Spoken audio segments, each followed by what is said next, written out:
और अभी मैंने एक न्यूज सुनी कि 2015 से लेके 20 तक दूसरे मजाहिब के लोगों ने हिंदुइज्म को कबूल किया 30,000 की तादाद में, और इस्लाम कबूल किया है 30 लाख लोगों ने 5 साल के अंदर इस्लाम कबूल किया 2015 से लेके 2020 के अंदर में। और अभी जब से फिलिस्तीन की जंग चल रही है, जिस खबीस ने कहा था कि 3 दिन में गाजा को मैं फतह कर लूंगा, हमास को दुनिया से मिटा दूंगा, आज 1 साल 4 महीने हो गए। आज की न्यूज है कि नेतन्याहू ने ऐलान किया है कि जो भी मेरे बंधक का पता लगाएगा उसको 42 करोड़ रुपए देंगे उसको। वो है अस्सलातु वस्सलामु अलैका या रसूल अल्लाह। तो सारे लोग मिलकर इसको पढ़ें, अस्सलातु वस्सलामु अलैका या रसूल अल्लाह। गरीबी दूर करने का सबसे बेहतरीन नुस्खा है हुजूर पर दरूद भेजना। अपने सीनों का जंग छुड़ाने का सबसे अच्छा तरीका है अकाली इस्लाम पे दरूद भेजना। घमंड और गुरूर को दूर करने का सबसे बड़ा वजीफा है अकाली इस्लाम पे दरूद भेजना। अपने घर से शरीर किस्म के जिन्नात, असेब, जादू टोने के असर को ख़त्म करने का सबसे बड़ा वजीफा है दरूद पढ़ना। इसलिए तमाम मुसलमान मर्द औरत सबों को चाहिए कि रोज़ाना कसरत से हुजूर पे दरूद भेजा करें। कम से कम 500 बार रोज़ाना जो दरूद पढ़ता है, कुछ ही दिनों के बाद गरीबी का खात्मा होने लगता है और मालदारी का आगाज होने लगता है। आप इसको आजमा के देखें और तजर्बा करके देखें। 500 बार दरूद पढ़ने में आधा घंटा लगता है, और आधा घंटा अगर आपने दरूद भेजा तो आप ये समझ लें कि जन्नत, अगर नेक नियति से आपने पढ़ा जन्नत तो मिलेगी, और अगर खुलूस के साथ पढ़ा जन्नत वहां मिलेगी, दौलत यहां मिलेगी। दोनों जहान की बेपनाह भलाइयां और बेशुमार बरकतें कसरत से दरूद पढ़ने में। तो एक बार सारे लोग मिलके जो मैं पढ़ता हूं उसको दोहराएं आप। अस्सलातु वस्सलामु अलैका या रसूल अल्लाह। बाबा से बुलंद पढ़ें सारे लोग, अस्सलातु वस्सलामु अलैका या रसूल अल्लाह। बिल्कुल छोटा सा दरूद है, इसको ज़बान पे बिल्कुल चढ़ा लें। घर में दाखिल होते वक्त, घर से बाहर निकलते वक्त, मस्जिद में दाखिल होते टाइम, मस्जिद से बाहर निकलते वक्त, जिस वक्त चाहें इसको आप पढ़ें। हमारी माँ बहन बेटियां जब वो माहाना दौर से गुजरती हैं उस वक्त नमाज तो नहीं पढ़ सकती हैं, अलबत्ता ये दरूद ज़रूर पढ़ सकती हैं। इसलिए उस वक्त उन दिनों में, बारी के अय्याम में वो वज़ू कर लें, ताकि वज़ू करने की आदत बनी रहे, और मुसल्ले पे बैठकर 500 बार दरूद पढ़ लें ताकि नमाज पढ़ने की आदत बनी रहे। और फिर सबसे आसान तरीका है अल्लाह तक पहुंचने का हुजूर पर दरूद भेजना। सबसे आसान रास्ता है। बाकी रास्ते बड़े पेचीदे हैं, बड़े मुश्किल हैं। बुजुर्गान दिन को मालूम है, कोई 80 बरस तक किसी ने मीठी चीज नहीं खाई, किसी ने 40 साल तक इशा की वजू से फजर की नमाज अदा की, किसी ने जिंदगी भर शादी नहीं की, अपने नफ्स को कंट्रोल में रखा, सारी जिंदगी महव इबादत रहे। ये सारे तरीके हैं। बिल्कुल आम लोगों के लिए एक इजी और सिंपल रास्ता है हुजूर पर कसरत से दरूद भेजते रहना। अल्लाह तबारक व तआला हमको, आपको, सबों को रोजाना 500 और 1000 बार अकाली इस्लाम पर दरूद भेजने की तौफीक अता फरमाए। आज की तकरीर में मैंने एक टॉपिक लिया है, सारे लोग उसको गौर से सुनेंगे। तकरीर इसलिए की जाती है ताकि जिंदगी में तब्दीली आए, मालूमात में इजाफा हो, अमल करने का शौक पैदा हो। बहुत सारे लोगों को तलाश रहती है कि तकरीर में कुछ ऐसा मिले कि मेरी जिंदगी में तब्दीली पैदा हो जाए। अब बहुत सारे लोगों को तलाश रहती है कि कुछ मसाला तकरीर में मिल जाए ताकि हमारी वो क्या बोलता है यूट्यूब का डीजीपी, हाँ टीआरपी, वो टीआरपी में इजाफा हो जाए। 2-2 घंटे की तकरीर में इतनी कीमती कीमती बातें मैं बोलता हूँ कभी कभी, अगरचे बहुत अच्छी बात, बहुत अच्छी तकरीर मैं नहीं करता हूँ, लेकिन मैं बोलता हूँ। तो 2 घंटे की पूरी तकरीर को छोड़ करके एक जुमला अगर कुछ बोल दिया तो लोग उसी को लेके बैठ जाते हैं, अब बस उसी को फैला देते हैं। कुछ लोग ढूंढते हैं कि मिले कुछ, और कुछ लोग ढूंढते हैं कि कुछ मिले ताकि जन्नत का सफर आसान हो जाए। इसलिए मैं कहता हूं कि जन्नत का सफर आसान हो जाए उन बातों को तलाश करें। तकरीर में एक जुमला अगर दिल में उतर गया तो सारी जिंदगी के लिए बंदा नेक बन जाता है। सरकार गौस आजम रज़ी अल्लाह तआला अन्हु की तकरीर आज भी मुर्दा दिलों को जिंदा कर देती। उनकी तकरीर की किताबें 70,000 के मजमे में आपका खिताब होता था। 400 मौलाना दवात और कलम लेके गौसे पाक की तकरीर सुना करते थे, लिखा करते थे, और जो तहरीर थी वो आज तक छप रही है। सरकार गौसे पाक रज़ी अल्लाह तआला अन्हु एक एक जुमले में मुर्दा दिलों में जान डाल देते थे। मजलिस में बहुत सारे लोग सर के बाल नोचते, कपड़े फाड़ते, जंगल की तरफ भाग जाते थे। कई कई लाशें महफिल से निकलती थी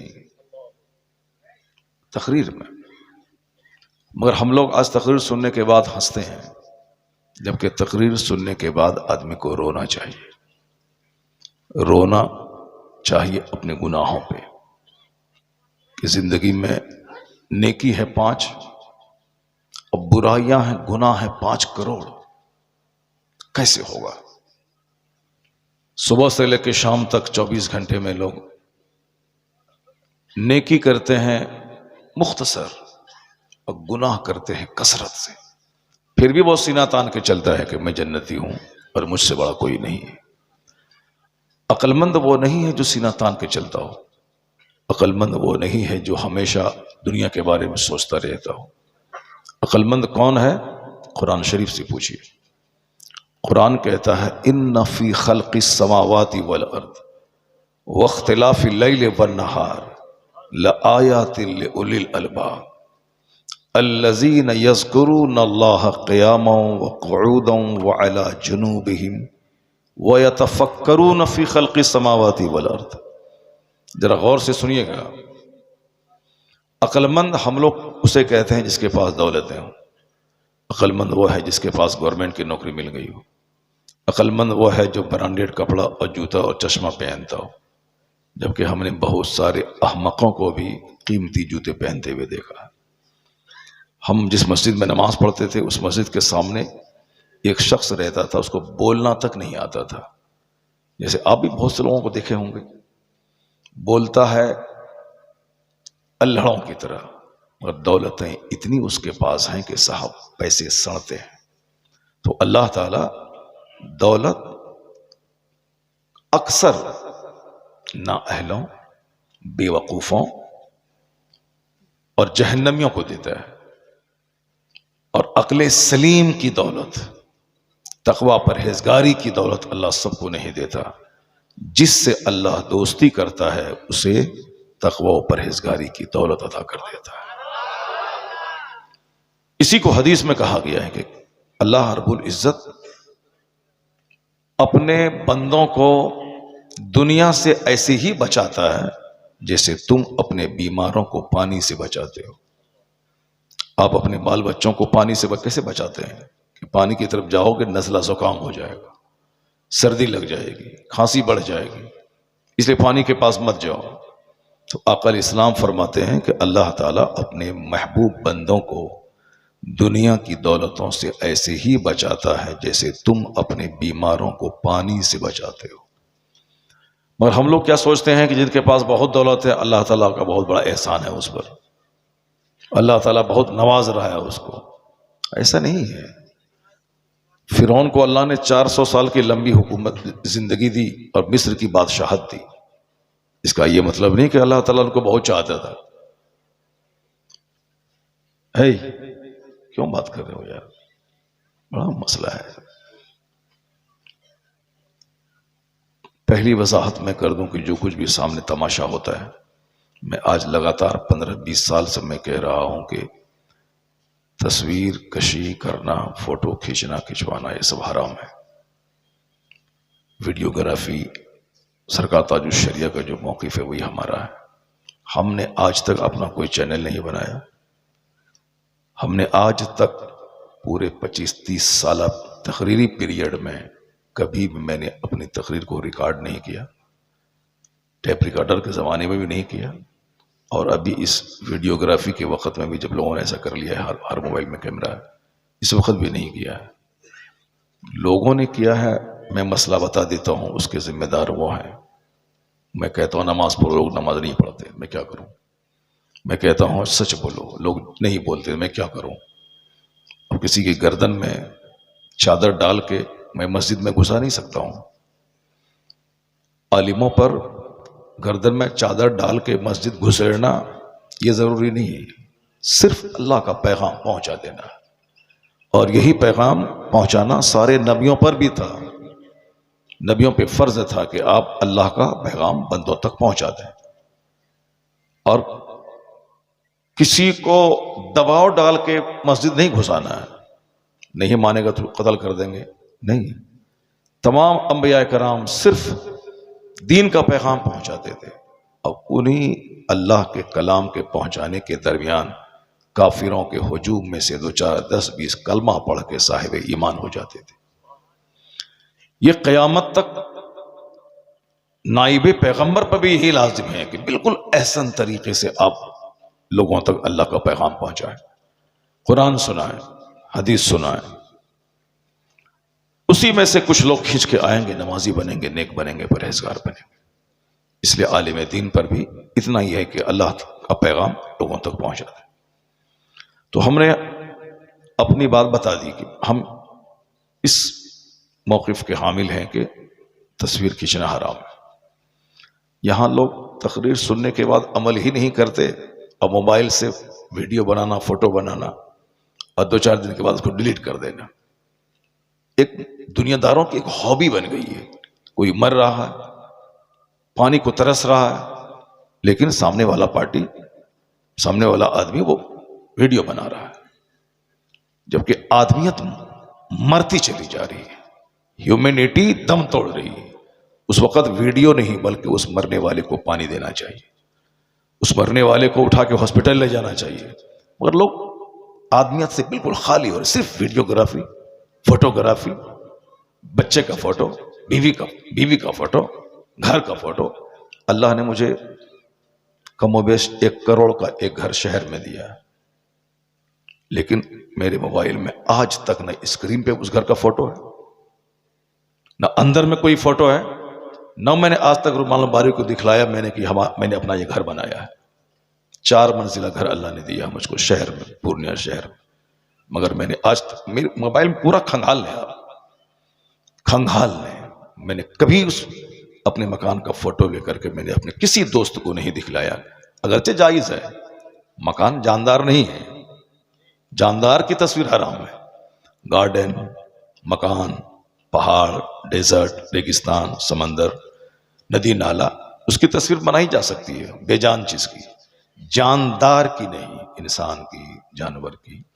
जानदार की तस्वीर नहीं बनाना चाहिए, और क़यामत के दिन सख्त अजाब उस पर होगा जो तस्वीरें बनाता है। सख्त अजाब हुआ क़यामत के दिन, जरूरतन, जैसे आधार कार्ड, स्कूल में बैंक पास अकाउंट खोलने में जरूरतन, चूंकि इसके बगैर काम नहीं चलेगा, इसलिए उलमा कराम ने इसका फतवा दिया है कि आप कर सकते हैं। इसके अलावा हॉबी के तौर पर नहीं, शौक से नहीं। पीर साहब बैठे हुए नाश्ता कर रहे हैं, फोटो खींच रहे हैं, पीर साहब अपनी नवासी को गोद में खिला रहे हैं, अब उसका फोटो, ये एक तमाशा लोगों ने बना दिया है। वो तो कहिए कि आज जो कुछ भी थोड़ी सी पाकीज़गी बची हुई है वो मेरे शेख तरीक़त सरकार ताजुल शरिया के सख्त मौक़िफ़ का असर है कि आज कुछ पाकीज़गी मस्जिदों में, मदरसों में, जलसा गाहों में बची हुई है, वरना हालात इतने ख़राब हैं कि कोई इससे बच नहीं सकता है। तो मैं आपसे कहता हूं कि जब मेरे घर की तस्वीर नहीं है, तो हमारी बीवी की तस्वीर नहीं है मेरे फोटो, जबकि हमारा दोस्त अहबाब दिखलाता है कि हजरत ये हमारी बीवी है, उनको बोलने में शर्म भी नहीं आती है, जबकि अपनी बीवी को दूसरों को दिखाना नहीं चाहिए, और वो दिखलाता है अपने बच्चों को, हुजूर ये मेरा बेटा 4 साल का हो गया, जरा देख लिया जाए। इस तरह की बातें लोग करते हैं, जानदार की तस्वीर नहीं है। जरूर वो तस्वीर खींचना, बाल बच्चों की मोबाइल पर रखना जरूरी नहीं है, मोबाइल की स्क्रीन पे लोग तस्वीर डाल बैठे, मोबाइल की स्क्रीन पे साहब अपने बाल बच्चों की तस्वीर, अपनी बीवी की तस्वीर, इंतहा हो गई। उसके बाद फिर जबान से क्या बोलते हैं, लब्बैक या रसूल अल्लाह, लब्बैक या रसूल अल्लाह। मैं कहता हूं ये लब्बैक या रसूल अल्लाह खाली खोली मत बोलो। जब सारे लोग दाढ़ी मूंढने लगे, हुजूर के फरमान पर अमल करते हुए दाढ़ी रख के बोलो लब्बैक या रसूल अल्लाह। हुजूर आपने कहा दाढ़ी रखो, मैं हाजिर हूं, मैं दाढ़ी रख ली। अजान हो मस्जिद में हाजिर हो जाओ, बोलो लब्बैक या रसूल अल्लाह। हुजूर आपने कहा नमाज पढ़ो, मैं मस्जिद में हाजिर हो गया। नमाज फज्र से पहले कड़ाके की सर्दी में नहा धोकर मस्जिद में आ जाओ, बोलो हुजूर आपने कहा है रकाअतल फज्र खैरुम मिन दुनिया व मा फिहा, फजर की 2 रकत नमाज दुनिया और दुनिया में जो कुछ है उससे बेहतर है। हुजूर मैं नहा के मस्जिद आ गया, लब्बैक या रसूल अल्लाह। ये होना चाहिए। बस हाथ में फोटो है, स्क्रीन पे बाल बच्चों की तस्वीर है, लब्बैक या रसूल अल्लाह, दाढ़ी मुंडी हुई है, लब्बैक या रसूल अल्लाह। नमाज फजर, जोहर, असर, मगरिब सब छोड़ के बैठे हैं, लब्बैक या रसूल अल्लाह। सिर्फ बगैर समझे बुझे दूसरों की नकल करना, दूसरा जो बोल रहा है उसकी नकल करना, क़यामत की निशानी है कि आखिर ज़माने में अक्सर लोगों की अक्लें छीन ली जाएंगी, अक्सर लोगों की अक्लें छीन ली जाएंगी, लोग दीवाने की तरह करेंगे, पागल की तरह करेंगे। अब इसको क्या कहेंगे कि एक कड़ाके की सर्दी में एक कमजोर सिन्फ है, जिन्स है, औरत कमजोर है, उसका जिस्म नाजुक और लतीफ है, उसकी अक्ल कमजोर है, लेकिन कड़ाके की सर्दी में वो ठठर रही है, फिर भी अपने सर पे चादर नहीं डाल रही है। क्यों? कि मेकअप बिगड़ न जाए। साहब नीम बरहना लिबास है, ठठर रही है, फिर भी पूरे जिस्म को ढांक नहीं रही। क्यों? जिस्म की नुमाइश। लेकिन बाजू में एक मर्द है जो 1 कुंटल मिट्टी अपने सर पे उठा सकता है, जो समंदर में गोता लगा के मोती निकाल सकता है, जो 5-5, 10-10 घंटे खेत में हल चला के खेती करता है। मर्द ताकतवर होते हैं, इसका चमड़ा मजबूत होता है, इसकी हड्डी मजबूत होती है, इसकी अक्ल भी मजबूत होती है, इसका सीना भी मजबूत होता है। कि एक मर्द अपनी बीवी का सारा सितम सह लेता है, उनकी सारी जिद, उनके सारे गुस्से को अपने सीने में जब्त कर लेता है, घर आबाद रहता है, घर चलता रहता है। वो अपनी बीवी की ज़मानी माँ, बहन, फूफी, चची सबकी शिकायत सुनता है, मगर एक मजबूत सीना लेके सबको वो सहता है। ये मर्द है, जो राहुल गांधी की तरह टी-शर्ट पहन के कड़ाके की सर्दी में चले, मर्द है। औरतें नहीं करेंगी। अल्लाह ने उसके जिस्म पे दाढ़ी के बाल नहीं उगाए हैं, चूंकि वो नर्म नाजुक है, वो इस काम के लिए नहीं पैदा हुई।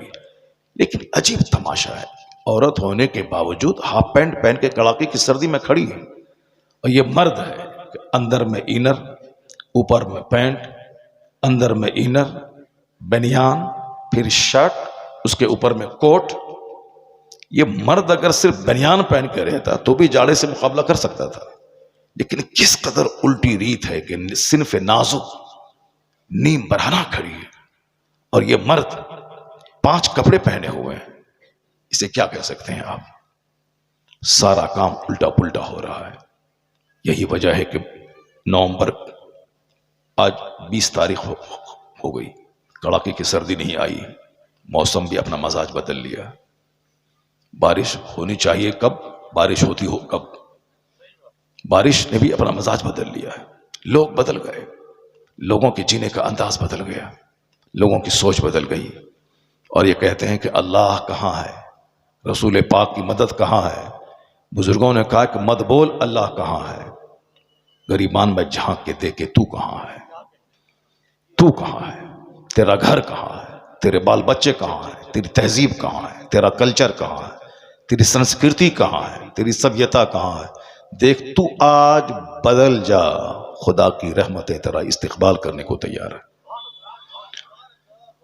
तू आज बदल जा, दूसरों का गुलाम मत बन। अल्लाह का एक महबूब है, उस महबूब को अल्लाह ने हमारे लिए नमूना बना के भेजा है, ताकि मैं जहन्नम नहीं जाऊं, मैं जहन्नम से बच जाऊं, मैं जन्नत जाऊं।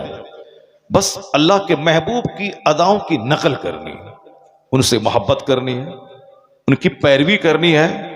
जन्नत तो वहां मिलेगी, सल्तनत यहां मिलेगी, इज्जत यहां मिलेगी, राहत यहां मिलेगी। और अल्लाह ने अपना वादा सच्चा करके दिखलाया।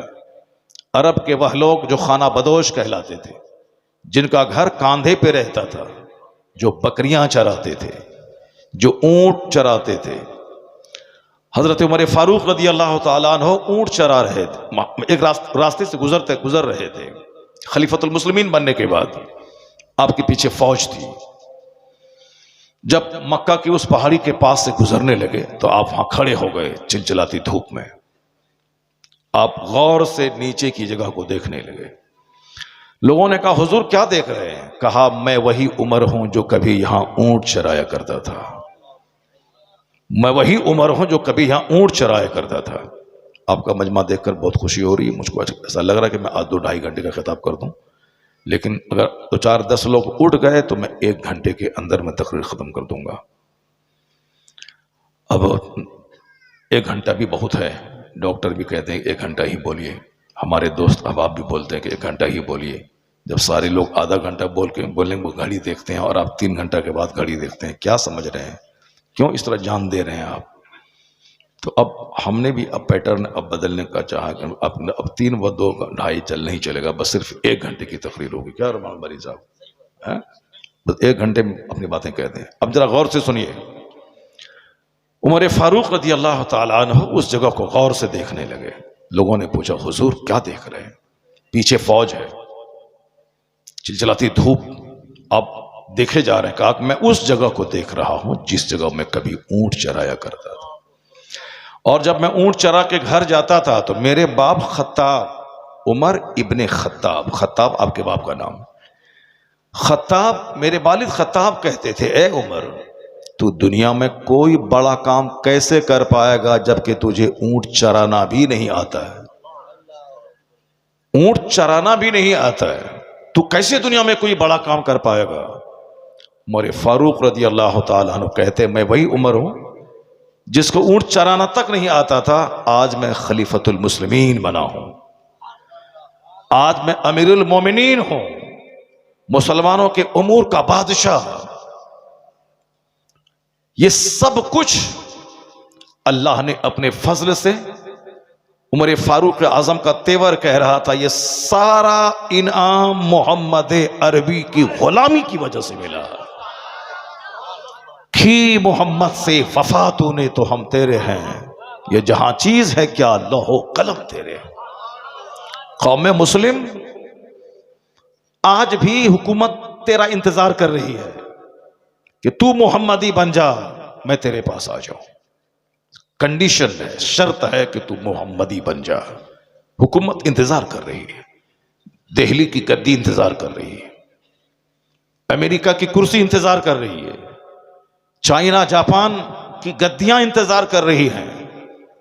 जिस तरह पहले ईरान की गद्दी इंतजार कर रही थी, मुस्तफा के मानने वाले दीवाने अरब से निकले ईरान पे छा गए, अरब से वह लोग निकले रूम पे छा गए। मोहम्मद इब्ने कासिम मुट्ठी भर अपने दोस्तों के साथ अरब से निकले, इंडिया आए, हिंदुस्तान पे छा गए। उन लोगों की मेहनतों का नतीजा था कि 1000 साल तक इस मुल्क हिंदुस्तान पे मुस्तफा के गुलामों का शासन रहा।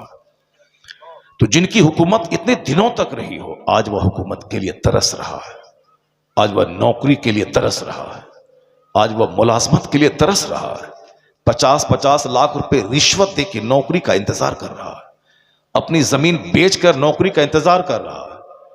साहब मुशरिक प्रधान के दरवाजे पे रोजाना हाजिरी देकर उनकी गुलामी का इजहार करके नौकरी के इंतजार में 5 साल से पड़ा हुआ है कि प्रधान जी नजर कर दें ताकि नौकरी मुझको मिल जाए, चपरासी की नौकरी मिल जाए,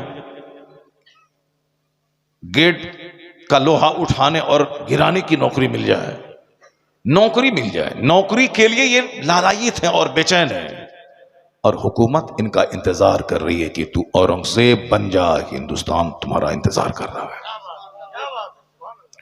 सब बस एक्टिव बन के दुनिया में जीना है, गुलाम मुस्तफा बन जाए, इल्म हासिल करें, एक्टिव रहें, एक एक मिनट का सही इस्तेमाल करें। खेत गए बगैर वहां से गेहूं की फसल उपज के घर नहीं आती है, धान लगाए बगैर वहां से अगहन के मौसम में 100 कुंटल बासमती धान हमारे घर में नहीं आता है। जो बारिश के मौसम में भीग कर खेती करता है, इस अगहन के मौसम में वही धान के भंडार अपने घर में देखता है। जो शख्स मेहनत मशक्कत करके 30 साल तक 15 घंटे मेहनत करता है, वही किसी डिस्ट्रिक्ट का डिस्ट्रिक्ट मजिस्ट्रेट बनता है। जो मेहनत करके खखेड़ मोल लेकर बिजनेस करता है, वही आदमी एक दिन बहुत बड़ा ताजिर कहलाता है। मेहनत शर्त है हुकूमत लेने के लिए, मेहनत शर्त है दुनिया पे शासन करने के लिए, मेहनत शर्त है अपने बाल बच्चों को अच्छी आबरूमंदाना जिंदगी देने के लिए। या हम लोग चाहते हैं कि बताशा पे फातिहा दिला दें और आसमान से हीरे की बारिश हो जाए। हम लोग चाहते हैं कि मज़ार पाक पे जाके लोहवान जला दें और नीचे से सोने के हांडे मिल जाए। 1 करोड़ लोग अजमेर शरीफ में मुंतजिर हैं कि बाबा नजर कर दें ताकि हम कलकत्ता का सबसे बड़ा मालदार बन जाए। लाखों लोग मुंतजिर हैं वहां, बाबा एक नजर करें ताकि बगैर पढ़े लिखे हम डीएम बन जाएं। दुनिया के सिस्टम के खिलाफ नहीं होता है। अब जरा गौर से सुनिए, बातें मेरी तवील हो जाएंगी। इस तरह की बातें मैं हमेशा करता रहता हूँ, मेरी बहुत सारी तकरीरें आप सुनते रहें उसको। बहुत सारे लोग कहते हैं कि उस वक्त तक मुझको नींद नहीं आती है जब तक मैं आपकी तकरीर सुनता नहीं हूँ। सुनते सुनते मुझको नींद आ जाती है। रात में जब जागता हूँ 12 बजे, तब मैं मोबाइल ऑफ करता हूँ। बहुत सारे लोग हैं मेरी तकरीर की खिल्ली और मजाक उड़ाते हैं। तो जो जिस तरह का इल्म रखते हैं, जो जिस तरह की सोच रखते हैं, उसी तरह की बातें करते हैं। अब अक्लमंद कौन है, जरा गौर से सुनिए। इन्न फी खल्क़िस समावाति वल अर्द वख्तिलाफिल लैलि वन नहार लआयातिल लिउलिल अलबाब। अनडाउटेडली मीन्स डाउटलेस, बिला शक व शुबा, जमीन आसमान की पैदाइश में, जमीन यहां आसमान वहां, जमीन आसमान की पैदाइश में, in the creation of the heavens and the earth, आसमान और जमीन की पैदाइश में, in the changing of the night and a day, रात और दिन की तब्दीली में। अभी रात, इसके बाद दिन, फिर रात, ये चेंज होके जो रात दिन रात दिन। अल्लाह क्या कहता है, रात दिन की तब्दीली में, जमीन आसमान की पैदाइश में। अक्लमंदों की आंख खुलने की बातें, बेवकूफों को इसमें कुछ समझ में नहीं आएगा। अक्लमंदों की आंख खुलने की बातें हैं। आयातुल लिउलिल अलबाब, tokens for those who reflect, जो रिफ्लेक्शन से काम लेते हैं, गौर व फिक्र से, उसके लिए निशानियां हैं। किसमें? जमीन और आसमान में। उसके लिए निशानियां हैं रात और दिन के बदल बदल कर आने में। अक्लमंदों की आंख खुलती है इससे कि हाँ, ये दुनिया बगैर खालिक के नहीं बनी। जैसे आजकल एक इर्तिदाद का मसला, नास्तिक होने का मसला, कोई खुदा नहीं है, माज़अल्लाह, एक ट्रेंड चला हुआ है। बस दुनिया खुद से बनी, खुद से खत्म होगी, नहीं होगी, खाओ पियो मौज मस्ती करो, मरने के बाद कुछ नहीं होता है। माज़अल्लाह, 1000 बार माज़अल्लाह। काफिरों की सोच को देखकर मुसलमानों के बहुत सारे बच्चे भी, उसका ईमान कमजोर हो गया, उसी सोच में जीने लगे। वरना जहां इस कदर सख्त कानून है कि एक वक्त की नमाज छोड़ना हराम और गुनाह कबीरा है, उसके बावजूद एक पढ़ा लिखा आदमी नमाज नहीं पढ़ता है। आखिर वो क्या सोचता है? हुजूर फरमाते हैं, जिसने जानबूझकर नमाज तर्क किया वो कुफ्र किया, कुफ्र के करीब पहुंच गया। मन तरक सलात मुतअम्मदन फकद कफर, इतनी सख्त ताकीद सुनने के बावजूद बंदा नमाज नहीं पढ़ता है। क्या सोचता है वो, क्या समझ रहा है? जरूर कुछ हलचल मच रही है दिमाग में। या तो ये हलचल है कि अल्लाह सब माफ कर देगा, या फिर ये है कि ये सब कहने सुनने की बातें हैं, कुछ होता होता नहीं है। माज़अल्लाह, हजार बार माज़अल्लाह। जबकि निगाहों के सामने देखता है कि 18 साल का जवान एक्सीडेंट किया, लाश के हजारों टुकड़े हो गए, बाइक से टक्कर, घर से निकला मुस्कुराते हुए, पान और गुटखा खाते हुए, 5 मिनट के बाद एक्सीडेंट किया। अब वहां से उसकी डेड बॉडी वापस आ रही है। अभी मैंने कहा कि उत्तराखंड का एक आदमी मार्केटिंग करने के लिए वो साहब बाजार आया था और मार्केटिंग करके लौट रहा था। रात भर शॉपिंग किया, लौट रहा था, रास्ते में आंख लगी ड्राइवर की, गाड़ी के 10 लोग सब स्पॉट डेथ कर गए। एक ही फैमिली के, लड़का भी उसमें था, लड़के का बाप भी उसमें था, लड़के का भाई भी उसमें था। अब एक ही फैमिली के सारे लोग स्पॉट डेथ कर गए। फिर भी लोग नहीं समझेंगे, नहीं समझेंगे उससे, नहीं वो मरा है, हम नहीं मरेंगे। हुजूर आका अलैहिस्सलाम ने क्या कहा था? लौ तअलमून मा अअलम लज़हिकतुम कलीलन वला बकैतुम कसीरा। आका फरमाते हैं अगर तुम वो बात जान लो जो मैं जानता हूं तो तुम हंसोगे कम, रोगे ज्यादा। क्योंकि अभी आखिर जमाने में अकलें सबकी छीन ली जाएंगी, इसलिए सब हंसेगा। कोई राजू श्रीवास्तव की नकल करके हंसेगा, कोई उमर शरीफ की नकल करके हंसेगा, कोई चार्ली चैपलिन की नकल करके हंसेगा। सब हंसना चाहता है, कॉमेडी, पियानो, राह, नाचना, थिरकना, ताकि गम हल्का हो, बीमार नहीं पड़े। आजकल एक ट्रेंड चला हुआ है कि हंसते रहिए ताकि बीमार नहीं पड़िएगा। डॉक्टर साहब कहते हैं कि लाफिंग, हंसते रहिए ताकि बीमारी आपके करीब नहीं आए। राजू श्रीवास्तव का नाम सुना आप लोगों ने? हंसता था, हंसाता था, ऐन जवानी में मर गया, चला गया।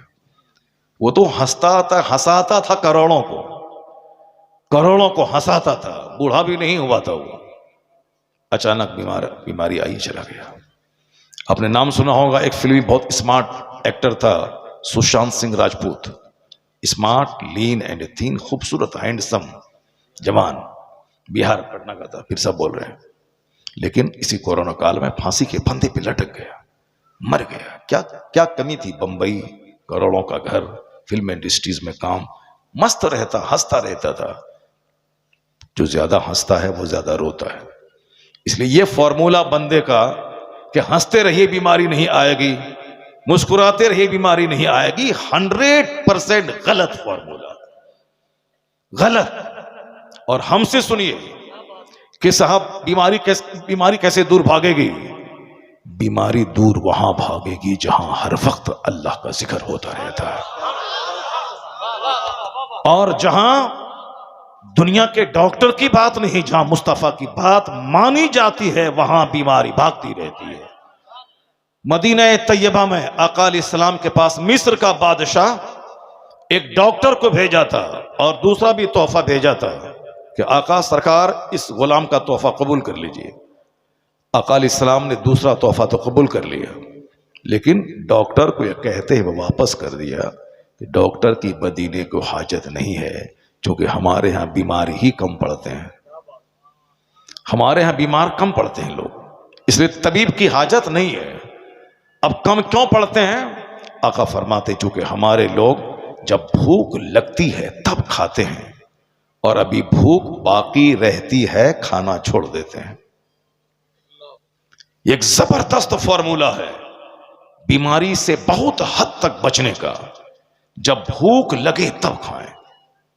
यहां लोग सोचते हैं कि नाश्ते में भी 4 रोटी खा लूं, 11 बजे भी बिस्किट और चाय पी लूं, फिर जोहर के बाद 2 बजे भी बिल्कुल गर्दन तक चावल, दाल और पापड़, सलाद सब खा लूं, फिर 4 बजे एक बिस्किट और चाय पी, समोसा खा लूं, फिर मगरिब के बाद एक चाय पी लूं, फिर रात में इशा की नमाज के बाद बिल्कुल दबा करके गले तक मैं खाना खा लूं। और जब रात में भूख नहीं लगती है तो डॉक्टर के पास चला गया, हुजूर सर भूख नहीं लगी। बताइए, इन नाश्ता में 4 रोटी खाया है, दोपहर में दबा के खाया है, अब ये चाहता है कि रात में भी उसी तरह खाऊं। और ये काम कौन करता है? ये काम 50+, 60+ लोग जो 60 साल से ऊपर चले गए, उनको भूख नहीं लग रही है। अब वो कहता है कि डॉक्टर बाबू मुझको भूख नहीं लग रही है, डॉक्टर साहब कहते हैं कि ये टिकिया ले लो, ये दवाई ले लो, ये एसिलॉक ले लो, या डाइजिन ले लो, ये ले लो, ये खाओ, उसके बाद ही भूख नहीं लगती है। डॉक्टर साहब हार्ड दवाई दिया, बस 2-4 दिन भूख लगी, फिर गैस बनी, फिर भूख खत्म। मैंने अभी परसों एक उस बूढ़े को मैंने कहा, डॉक्टर के सामने कहा, ये दवाई की जो पोटली लेके जा रहे हैं कि भूख लगे खाना खाया नहीं जाता है। मैंने कहा अगर जीना चाहते हैं तो सिर्फ 2 टाइम खाइए, एक सुबह नाश्ते में खाइए और फिर रात में खाइए, दोपहर में भूख लगे तो एक बिस्किट ले लीजिए, बाकी यहां तक दबा के मत खाइए, सिर्फ 2 टाइम खाइए। अभी 70 साल की उम्र में जो आप चाहते हैं कि 25 साल वाली ताकत रहे, मैं खा लूं 10 रोटी, 25 साल की उम्र में आपकी दाढ़ी के बाल, सर के बाल काले थे, और अभी देखिए 25 साल में आप बिल्कुल यंग जवान थे, अभी अपनी हड्डी और अपने चमड़े को देखिए आप। तो क्या चाहते हैं कि जो खाना 25 साल में खाते थे वही खाना 80 साल में भी खाएं? नहीं होगा। एक बहुत बड़े बुजुर्ग ने कहा, अल्हम्दुलिल्लाह मैं सेहतमंद हूं उस 70-80 साल की उम्र में भी। मैंने कहा राज क्या है? कहा राज है ज्यादा भूखा रहना, राज है ज्यादा भूखा रहना। सेहतमंद रहने का फॉर्मूला है कम खाना, और आज बीमारियां बढ़ गई चूंकि 99% लोग गले तक दबा के खाना शुरू किया। पहले लोग दाने को तरसते थे, फिर भी सेहतमंद रहते थे, लेकिन अभी खा खा के लोग मौत की आगोश में जा रहे हैं। अकाल इस्लाम ने क्या कहा कि मदीने में डॉक्टर की जरूरत नहीं है। क्यों? हमारे लोगों को जब भूख लगती है तब खाते हैं। यह 3 टाइम फॉर्मूला यह हमारा और आपका बनाया हुआ है, नाश्ता, दोपहर, रात, ये हमारा और आपका बनाया हुआ है। और इस्लाम का फॉर्मूला है कि भूख लगे तब खाओ। अब भूख रहे अभी तो खाना छोड़ दो। जैसे अभी और भी 4 रोटी खा सकते हैं तो 4 रोटी खाने के बाद ही स्टॉप कर दो। अगर 4 रोटी की जगह है तो 2 खाओ, उसके बाद स्टॉप कर दो। यह है सेहतमंद रहने का नुस्खा। अब कोई दबाने के बाद बोले सेहतमंद रहूंगा। अभी लीवर ट्रांसप्लांट का मसला बहुत चल रहा है, लीवर डैमेज हो रहा है। बंबई का अरबपति मड़वा की रोटी खाता है। वो मड़वा समझते हैं, हमारे इलाके मड़वा बोलता है उसको। वो काला काला दाना जो होता है, जो गरीबों का खाना पहले होता था, वो हम लोग मड़वा रोटी खाते हैं अरबपति के लोग। और क्या बोलता है? मलाई, कलाई। कलाई अलग चीज है, कलाई। अरे वो मड़वा पहले होता था कौनी सरसों जैसा दाना, छोटा छोटा दाना होता था। हाँ, गरीब लोग खाते थे। और अभी बंबई के अरबपति लोग खाते हैं, क्योंकि डॉक्टर बोलता है कि गेहूं की रोटी खाओगे तो मर जाओगे। अब वही खाते हैं जो पहले गरीबों की ग़िज़ा थी, अब अरबपति खा रहे हैं। क्यों? ताकि जान लो कि दुनिया की सारी चीजें अहम हैं। किसी को हकीर मत समझना, गरीबों को गरीब मत समझना। मुमकिन है कि गरीबों की रोटी तुमको खानी पड़े दौलतों की मौजूदगी में। गरीबों के पास पेट है मगर रोटी नहीं है। अरबपति के पास दौलत है बेतहाशा मगर पेट ही नहीं है उसके पास। गेहूं की रोटी खाया तो मर जाएगा वो। बहुत सारे लोग खाते। शुगर वाले को डॉक्टर कहते हैं कि गेहूं की रोटी में शुगर है, चावल में शुगर है, अब कैसे क्या खाऊं? तो डॉक्टर कहते हैं कि मकई, चना और साहब गेहूं, बाजरा, जौ, ये सब मिक्स करके आटा तैयार करो और खाओ।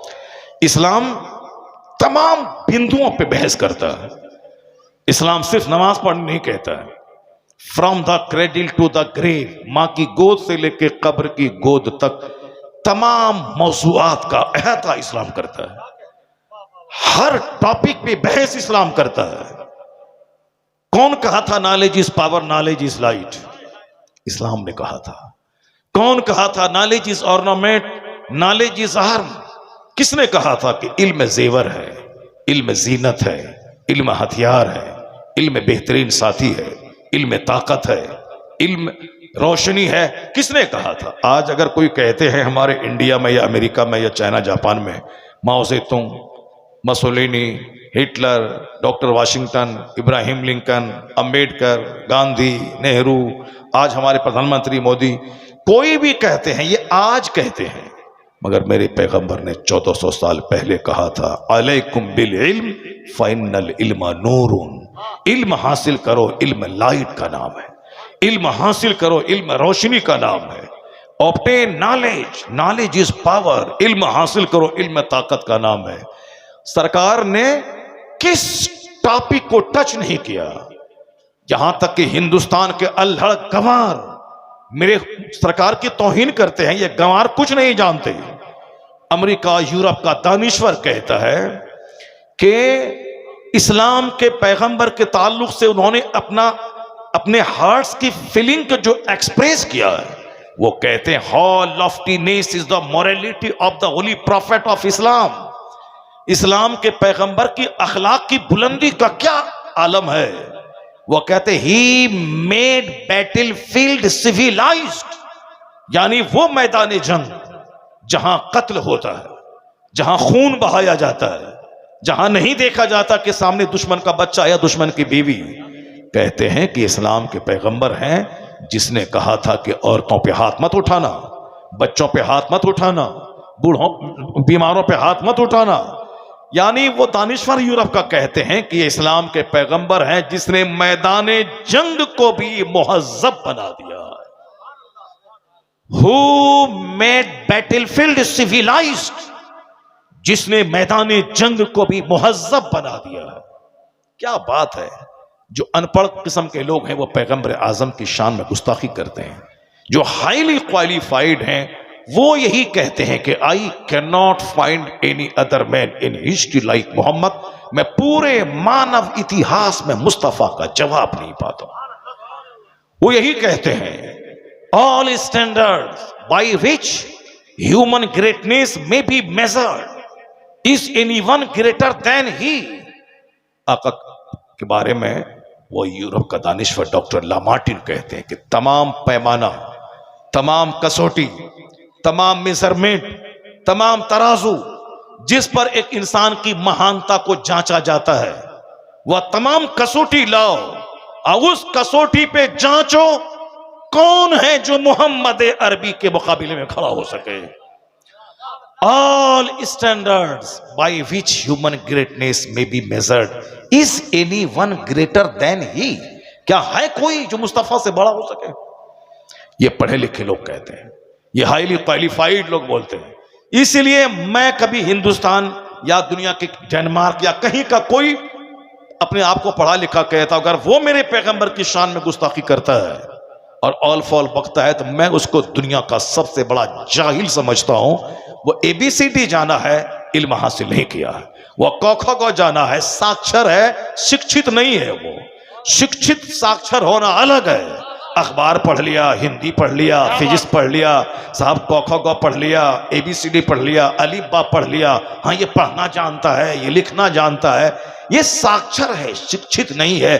शिक्षित का मतलब तालीम याफ्ता, एजुकेटेड। जब इल्म सीने पे आता है तो जहालत का खात्मा होता है और इल्म आदमी को राइट और रॉन्ग में डिफरेंशिएट करने का ढंग सिखाता है, हक और बातिल में फर्क करने का तरीका सिखाता है।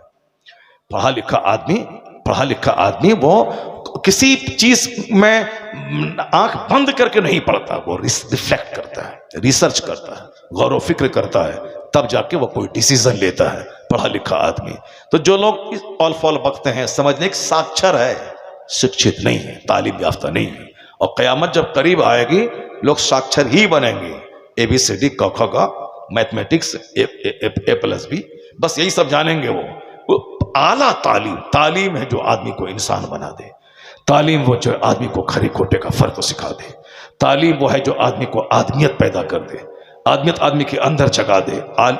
तालीम वो है जो चलता फिरता इंसान बना दे, उसे जहालत गंवारपन से बचा दे। और आजकल साहब डॉक्टर हैं और बातें जाहिलों की तरह कर रहे हैं, साहब साइंटिस्ट हैं और बातें गंवार की तरह करते, कहते कोई खुदा नहीं है, कोई गॉड नहीं है, दुनिया खुद से बनी। एक घर खुद से बनता नहीं है, एक छोटा सा सामान खुद से बनता नहीं है, और ये विशाल संसार, ये संपूर्ण ब्रह्मांड बगैर खालिक के बन जाए, ये पूरी कायनात बगैर मालिक के चले, ऐसा कभी नहीं हो सकता। जिस दिन अक्ल पुख्ता होगी, इल्म जवान होगा, कलमा पढ़ने वालों की तादाद में इजाफा होता चला जाए। क्या कहने।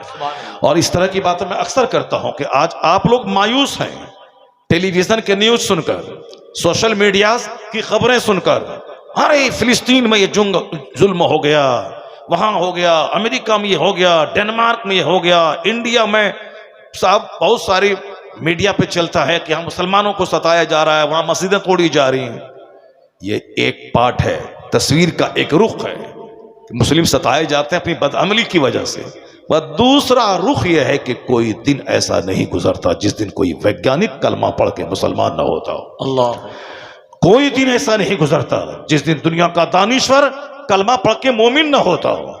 गमार जाहिल वो क्या जाने इस्लाम क्या है। कोस्टो, फ्रांस का वैज्ञानिक कोस्टो, उससे पूछें कलमा क्यों पढ़ा। डॉक्टर मेगाटे तेजासेन, थाईलैंड की राजधानी बैंकॉक का एनाटॉमी का प्रोफेसर, उससे पूछें कि इस्लाम क्यों कबूल किया। पूछें उस प्रिंसेस, ब्रिटेन की शहजादी से जो इस्लाम कबूल करना चाहती थी। पूछें उससे रूस के प्रेसिडेंट से जो इस्लाम कबूल करना चाहता था। दुनिया में बहुत सारी ऐसी खबरें हैं जो इस मीडिया के लोग नहीं चलाते हैं। एक मोटी किताब है, कौन क्या पढ़ा और कलमा पढ़ के मुस्लिम कैसे बना। किस तरह दुनिया में एक इनकलाब, खामोश इनकलाब है। और अभी मैंने एक न्यूज सुनी कि 2015 से लेके 20 तक दूसरे मजाहिब के लोगों ने हिंदुइज्म को कबूल किया 30,000 की तादाद में, और इस्लाम कबूल किया है 30 लाख लोगों ने 5 साल के अंदर इस्लाम कबूल किया 2015 से लेके 2020 के अंदर में। और अभी जब से फिलिस्तीन की जंग चल रही है, जिस खबीस ने कहा था कि 3 दिन में गाजा को मैं फतह कर लूंगा, हमास को दुनिया से मिटा दूंगा, आज 1 साल 4 महीने हो गए। आज की न्यूज है कि नेतन्याहू ने ऐलान किया है कि जो भी मेरे बंधक का पता लगाएगा उसको 42 करोड़ रुपए देंगे। उसको 42 करोड़ रुपए, 42 करोड़ रुपए, 42 करोड़ इंडियन करेंसी के हिसाब से, और वो शायद 5 मिलियन ऐसा कुछ बोला था कि 42 करोड़ रुपए उसको दूंगा जो मेरे बंधकों का पता लगाएगा कि कहाँ है। पूरी सुपर पावर है अमेरिका, और साहब पता नहीं लगा पा रहे कि हमारे बंधकों को कहाँ छुपाया गया। 3 दिन में मिटा देंगे। 1 साल 3 महीने से जायद का अरसा गुजर गया और अब तक वो गाजा को जीत नहीं पाया और अपने बंधकों को छोड़ा नहीं पाया। अब जरा गौर से सुनिए, इसी दरमियान में बहुत सारे लोग कलमा पढ़ के मोमिन बन गए यूरोप और अमेरिका में। क्यों? सुपर पावर मिल के इन निहत्थे कमजोर हाफिज कुरान, आलिम दीन, जिसको अल्लाह की जात पर भरोसा है, एटम बम से ज्यादा खतरनाक बम गाजा में गिराया गया, मगर उसके बावजूद आज हमास जिंदा है और फिलिस्तीन के मुसलमान जिंदा हैं, शान से रह रहे हैं।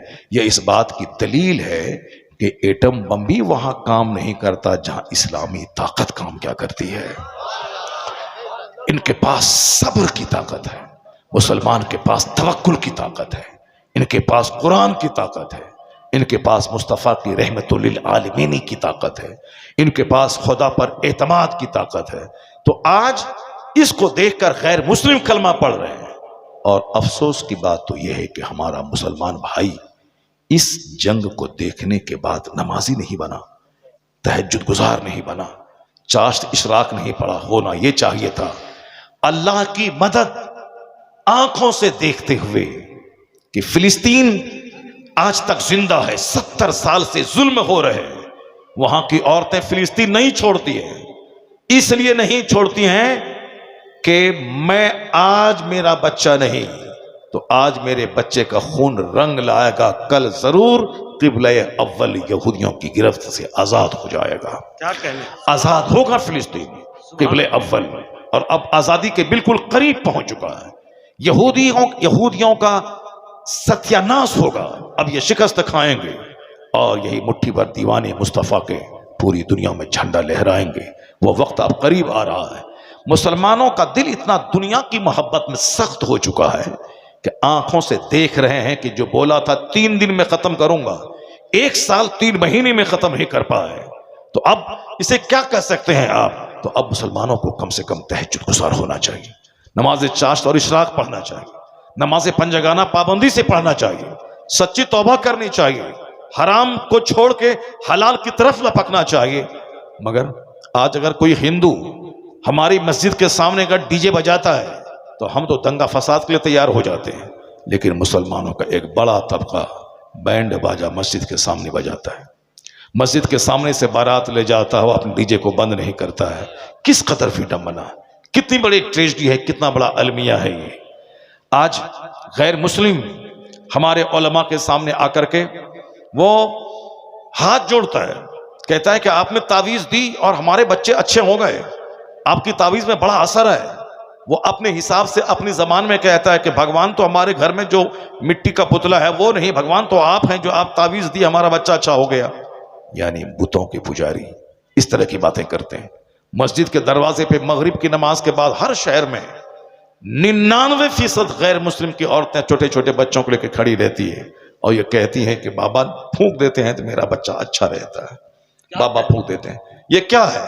ये इस्लाम की हक्कानियत है कि नमाजी मस्जिद से निकले और फूंक दें तो बच्चे अच्छे हो जाएं। तो वह लोग तो हमारे आलिमों और आइमा का एहतराम करते हैं और हमारे बच्चे जलसे से भाग जाते हैं। क्यों भाग जाते हैं? कि तकरीर कौन सुनेगा, नमाज कौन इस जमाने में पढ़ेगा, कौन इस जमाने में इस्लामी लिबास पहन करके जन्नती बनेगा, जो होगा देखा जाएगा। ये मौलाना साहब इस जमाने में कहते हैं, इस जमाने में हाथ में मोबाइल, फटा हुआ पैंट, वो जीन्स, साहब दाढ़ी मोछ मूंड कर, जोकरों की तरह बाल रखकर, गले में सिकरी, हाथ में धागा, तब सोने की 4 अंगूठी पहन के मौज मस्ती, रिलैक्स, इंजॉय करना। इस जमाने में दुनिया कहां से कहां पहुंच गई, ये मौलाना साहब कहां ले जाना चाहते हैं। हमारे बच्चे सबक हासिल करें कि कुफ्फार और मुशरिकीन मेरे उलमा का एहतराम करते हैं, उनका अदब करते हैं, उनका पांव छूते हैं। और आप अपने ही इमाम के पीछे मस्जिद से बाहर निकल के 2 घंटा चाय की दुकान पर बैठकर इमाम साहब के निकालने की प्लानिंग बनाते आओ, इमाम साहब को निकालने की प्लानिंग बनाते हैं। अगर आप इमाम साहब को निकालने की प्लानिंग बनाया तो कोई एक इमाम नहीं मिलेगा दुनिया में। अगर आपने इमाम की कदर नहीं की और इमाम को 50,000 25,000 रुपये तनख्वाह नहीं दिया तो कोई बच्चा मदरसे में नहीं पढ़ेगा। और मैं कहीं पैगाम दिया था आज से 10 साल पहले कि एक मदरसे को खूबसूरत होना चाहिए, मस्जिद के इमाम की तनख्वाह 25,000 होनी चाहिए, ताकि जब एक बाप अपने बच्चे के बारे में प्लान बनाए कि मैं कहाँ पढ़ाऊं, इंजीनियरिंग कॉलेज में पढ़ाऊं या मदरसे में पढ़ा के आलिम बनाऊं, तो वो बोले कि मेरा बेटा इंजीनियर बनेगा, तो वो कॉलेज फैक्ट्री में मुलाजमत करेगा, तो वो दाढ़ी मोच मुड़ के नमाजें छोड़ के 50,000 25,000 महीना कमाएगा। और आजकल तो इंजीनियर थोक हैं, 10,000 रुपये महीने में इंजीनियर मिल जाते हैं, तो गली गली इंजीनियर है। अब जो हाई क्लास का इंजीनियर है उसकी तनख्वाह 1 लाख है, बाकी जनरल तो 10,000 20,000 कमाते हैं, 25,000 रुपये महीना कमाते हैं। मैं कहता हूं जब एक बेटा इंजीनियर 25,000 महीना कमाता है, एक आलिम को अगर 25,000 रुपये महीना मस्जिद में मिले तो मालूम है क्या होगा। तो एक बाप सोचेगा कि यहाँ दस्तबोसी है, यहाँ कदम बोसी है, यहाँ नमाज की पाबंदी है, यहाँ जुमा के दिन जब एक इमाम अमामा बांधकर हाथ में असा लेके मेंबर पे खड़ा होता है, ऐसा लगता है जैसे कोई कमांडर इन चीफ अपनी फौज को ललकार रहा हो, जैसे कोई बादशाह अपनी रियाया को खिताब कर रहा हो। दस्तबोसी, कदम बोसी, मेहमान की तरह रोजाना खाना, 25,000 रुपये नजराना। मैं यकीन के साथ कहता हूं कि एक बाप ये राहत, ये इज्जत देखकर अपने बेटे को इंजीनियर छोड़कर अपने बेटे को आलिम बनाना पसंद करेगा, क्योंकि यहां दुनिया भी है और आखिरत भी है, और यहां सिर्फ दुनिया के चंद सिक्के हैं। और अगर इमाम साहब को जलील किया गया, उनको समाज में एक हाशिए पे खड़ा कर दिया गया, तो कोई भी गैरतमंद अपने बेटे को आलिम नहीं बनाएगा। इनकी इस हालत को देखकर तो आने वाले वक्त में कोई नमाज पढ़ाने वाला नहीं मिलेगा। बस मैं अपनी गुफ्तगू को आगे बढ़ाऊं। अक्लमंद वो है जो जमीन आसमान की पैदाइश पे गौर व फिक्र करता है, जो सोचता है। अल्लज़ीना, अल्लाह की परिभाषा ये है, अल्लाह ने अक्लमंदों की परिभाषा जो की है वो ये है, अल्लज़ीना यज़कुरून अल्लाह क़ियामन व क़ुऊदन व अला जुनूबिहिम। अक्लमंद वह लोग हैं जो उठते बैठते लेटे अल्लाह का जिक्र करते हैं। सुभान अल्लाह, जरा जोर से बोले सुभान अल्लाह, ये अल्लाह का जिक्र है। जरा जोर से बोले अल्हम्दुलिल्लाह, जरा जोर से बोले सुभान अल्लाह। तो अल्लाह का जिक्र करने वाले अक्लमंद हैं। अल्लज़ीना यज़कुरून अल्लाह क़ियामन व क़ुऊदन व अला जुनूबिहिम। Those who remember Allah sitting, sleeping, reclining, वह जो सोते हुए, लेटे हुए, खड़े, झुकते हुए अल्लाह को याद करते हैं, वो अक्लमंद हैं। वयतफक्करूना फी खल्क़िस समावाति वल अर्द and they consider in the creation of the heavens and the earth. अक्लमंद वह लोग हैं जो जमीन और आसमान की संरचना पे, इसके स्ट्रक्चर पे, इसकी पैदाइश पे गौर व फिक्र करते हैं, वो अक्लमंद है। अल्लाह ने अक्लमंद किसे कहा? जो गौर व फिक्र करते हैं, जो इस दुनिया से ज्यादा आखिरत के बारे में सोचते हैं। अक्लमंद जो हयात और मौत के फलसफे पे गौर करते हैं। अक्लमंद जो मकसद हयात पे गौर करते हैं। अक्लमंद जो दरख्तों और जंगलों को देखकर सबक हासिल करते हैं। ये बताएं अक्लमंद कितने हैं दुनिया में? हमारे नजदीक पैसा वाला, हमारे नजदीक मकान वाला अक्लमंद है, हमारे नजदीक फॉर्च्यूनर चलाने वाला अक्लमंद है, जबकि 10-10 करोड़ की जागवार कंपनी की कारें आज हम अगर गैर मुहज्जब जबान में कहें, बहुत सारे ऐसे गधे हैं जो 10 करोड़ की जागवार कंपनी की कार पे चलते हैं, जिसको ना बोलना आता है, जिसको ना लिखना आता है, ना जिसको समझना आता है, बस शराब के नशे में धुत 2-4-10 का मर्डर किया, बाहुबली बन गए, लोगों ने डर से उनको वोट दे दिया और एमपी बन के पार्लियामेंट पहुंच गए। अब वहां से निकले साहब 10-10 करोड़ की कार पे चल रहे हैं। अब जिसको बोलना तक नहीं आता, जिसको डिसिप्लिन नहीं आती, बस 2-4-10-20 का मर्डर किया, बाहुबली हो गया। अब लोगों ने डर के मारे वोट दिया, असेंबली और पार्लियामेंट पहुंच गए, अब अरबों में खेल रहे। क्या कहेंगे उसे आप, जिसे एक जुमला लिखना नहीं आता, एक जुमला बोलना नहीं आता हो? तो फॉर्च्यूनर इस बात की दलील नहीं कि वो अक्लमंद है। 1 करोड़ का बंगला यह दलील नहीं कि वो अक्लमंद है। साहब 1000 एकड़ जमीन इस बात की दलील नहीं कि वो अक्लमंद है। अक्लमंद है कौन? वमन यूतल हिकमत फकद ऊतिया खैरन कसीरा। कुरान कहता, अल्लाह कहता, हमारा पैदा करने वाला खालिक कहता है, जिसे हिकमत, इल्म हिकमत की नेमत मिली, समझ लो उसे सबसे बड़ी दौलत मिल गई। नारे तकबीर, नारे रिसालत, खलीफा हुजूर ताजुश्शरिया मसलके आला हजरत, नारे तकबीर, नारे रिसालत। जहां इल्म की रोशनी है, जहां तकवा है, वही दौलत है। दौलत का मतलब ये नहीं कि खूब धन दौलत हो, नहीं, अक्ले सलीम जहां है वही धनवान है, वही अक्लमंद है। अक्लमंद होना बहुत बड़ी नेमत है। अल्लाह जिससे मोहब्बत करता है उसे अक्ल सलीम और दीनी समझ की दौलत उसको अता कर देता है। अल्लाह तबारक व तआला हम सबों को अक्लमंद बनाए, हम सबों को दुनिया से ज्यादा आखिरत की फिक्र करने की तौफीक अता फरमाए। अब जरा मैं टॉपिक से रिलेटेड कुछ बातें करता हूं। मैंने कुरान शरीफ की एक आयत पढ़ी है, आपकी तवज्जो, आप लोग उठेंगे तो नहीं, भागेंगे तो नहीं, आप लोग नहीं भागेंगे ना? हाँ, कीमती बातें सुनिए, कुरान और हदीस की बातें सुनिए, अपनी जिंदगी को संवारिए और सजाइए। मैं भी स्कूल कॉलेज में पढ़ा हूँ अल्हम्दुलिल्लाह। मैं 400 लड़कों में मैट्रिक में टॉप किया हूँ। मैट्रिक में 400 लड़के हमारे क्लास में थे। अल्हम्दुलिल्लाह मैंने फर्स्ट क्लास पास किया। दाढ़ी उगने वाली थी और टोपी पहनता था। इंटरमीडिएट में पूरी यूनिवर्सिटी में टॉप पोजीशन था मेरा, 10-20 कॉलेज में। अल्हम्दुलिल्लाह दाढ़ी थी, सर पे टोपी थी। ऐसा नहीं कि गुटखा खाएं, फिल्म जाके देखें, खड़े होके पेशाब करें, हा करें, कॉमेडी करें, बच दोस्तों के साथ शरीफों बूढ़ों का मजाक उड़ाएं, माँ बाप को आंख दिखलाएं, तब जाके ये क्या कर रहे हैं भाई, ये ग्रेजुएट है, ये कॉलेज में पढ़ रहे हैं। तो कॉलेज में पढ़ रहे हैं तो बस में सफर कर रहे हैं, बस कंडक्टर को 2 तमाचा मार दिया, रिजर्वेशन डब्बा जिसका उसको हटा दिया और अपने से बैठ। क्यों साहब, ये कॉलेज के स्टूडेंट है। तुम कॉलेज का स्टूडेंट है, तुम पढ़ेगा लिखेगा, नौकरी करेगा, पैसा कमाएगा, तुम्हारा बाप फायदा उठाएगा, तुम कमाएगा, तो तुम्हारे पढ़ने से समाज को क्या फायदा है? तुम्हारे ग्रेजुएट बनने से बस वाले को क्या फायदा है? तुम ग्रेजुएट बनेगा, कमाएगा, खाएगा, तुम्हारा बाप मौज मस्ती करेगा, तुम कार खरीदेगा, लेकिन ये समाज के लोगों को जो सता रहा है उसको क्या मिलेगा? ये बस वाले का किराया नहीं दे रहा, उसको क्या मिलेगा? इसीलिए तुम होंडा, पढ़ने का मतलब होंडागिर्दी करना। पढ़ने का मतलब ये होता है कि तुम हकदारों को हक दो। अगर कोई किराया नहीं दे रहा है तो तुम उससे लड़ो और कहो किराया देना होगा। क्योंकि बस वाले ने कई लाख में बस खरीदी, उसके 4-5 वर्कर हैं, ड्राइवर है और साहब और दूसरे लोग हैं, पैसा नहीं देगा तो फिर मेंटेन कैसे होगा?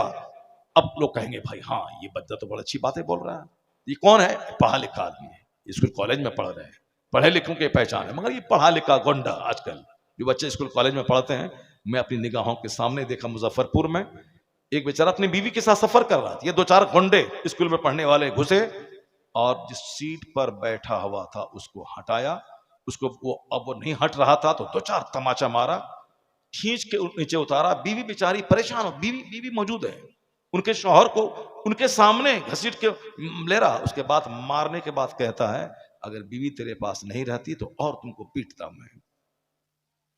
रिजर्वेशन है उसका। ये कौन लोग हैं? एग्जाम देने जा रहे हैं, कंपटीशन का एग्जाम देने जा रहे हैं।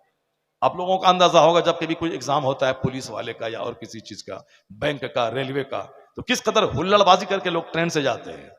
अब सब रिजर्वेशन वाले को उठा दिया। क्या करूं, मैं सामने बैठा हुआ था, मैं अगर कुछ बोलूं तो हमसे उलझ जाएगा वो। मैं खामोश रहा, यही सोचता रहा। ये स्कूल कॉलेज में पढ़ रहे हैं, ये एग्जाम देने जा रहे हैं, एग्जाम देने जा रहे हैं, क्या दूसरों की सीट पे उसको उठा करके वहां बैठ जाएगा? ये कौन सा इल्म है? उससे बेहतर तो तुम गंवार रहता, जाहिल रहता, हल जोतता, कम से कम ह्यूमैनिटी रहती, मानवता रहती, आदमियत रहती। और तुम पढ़ने लिखने के बाद नौकरी करके पैसा कमा के तुम किसको देगा?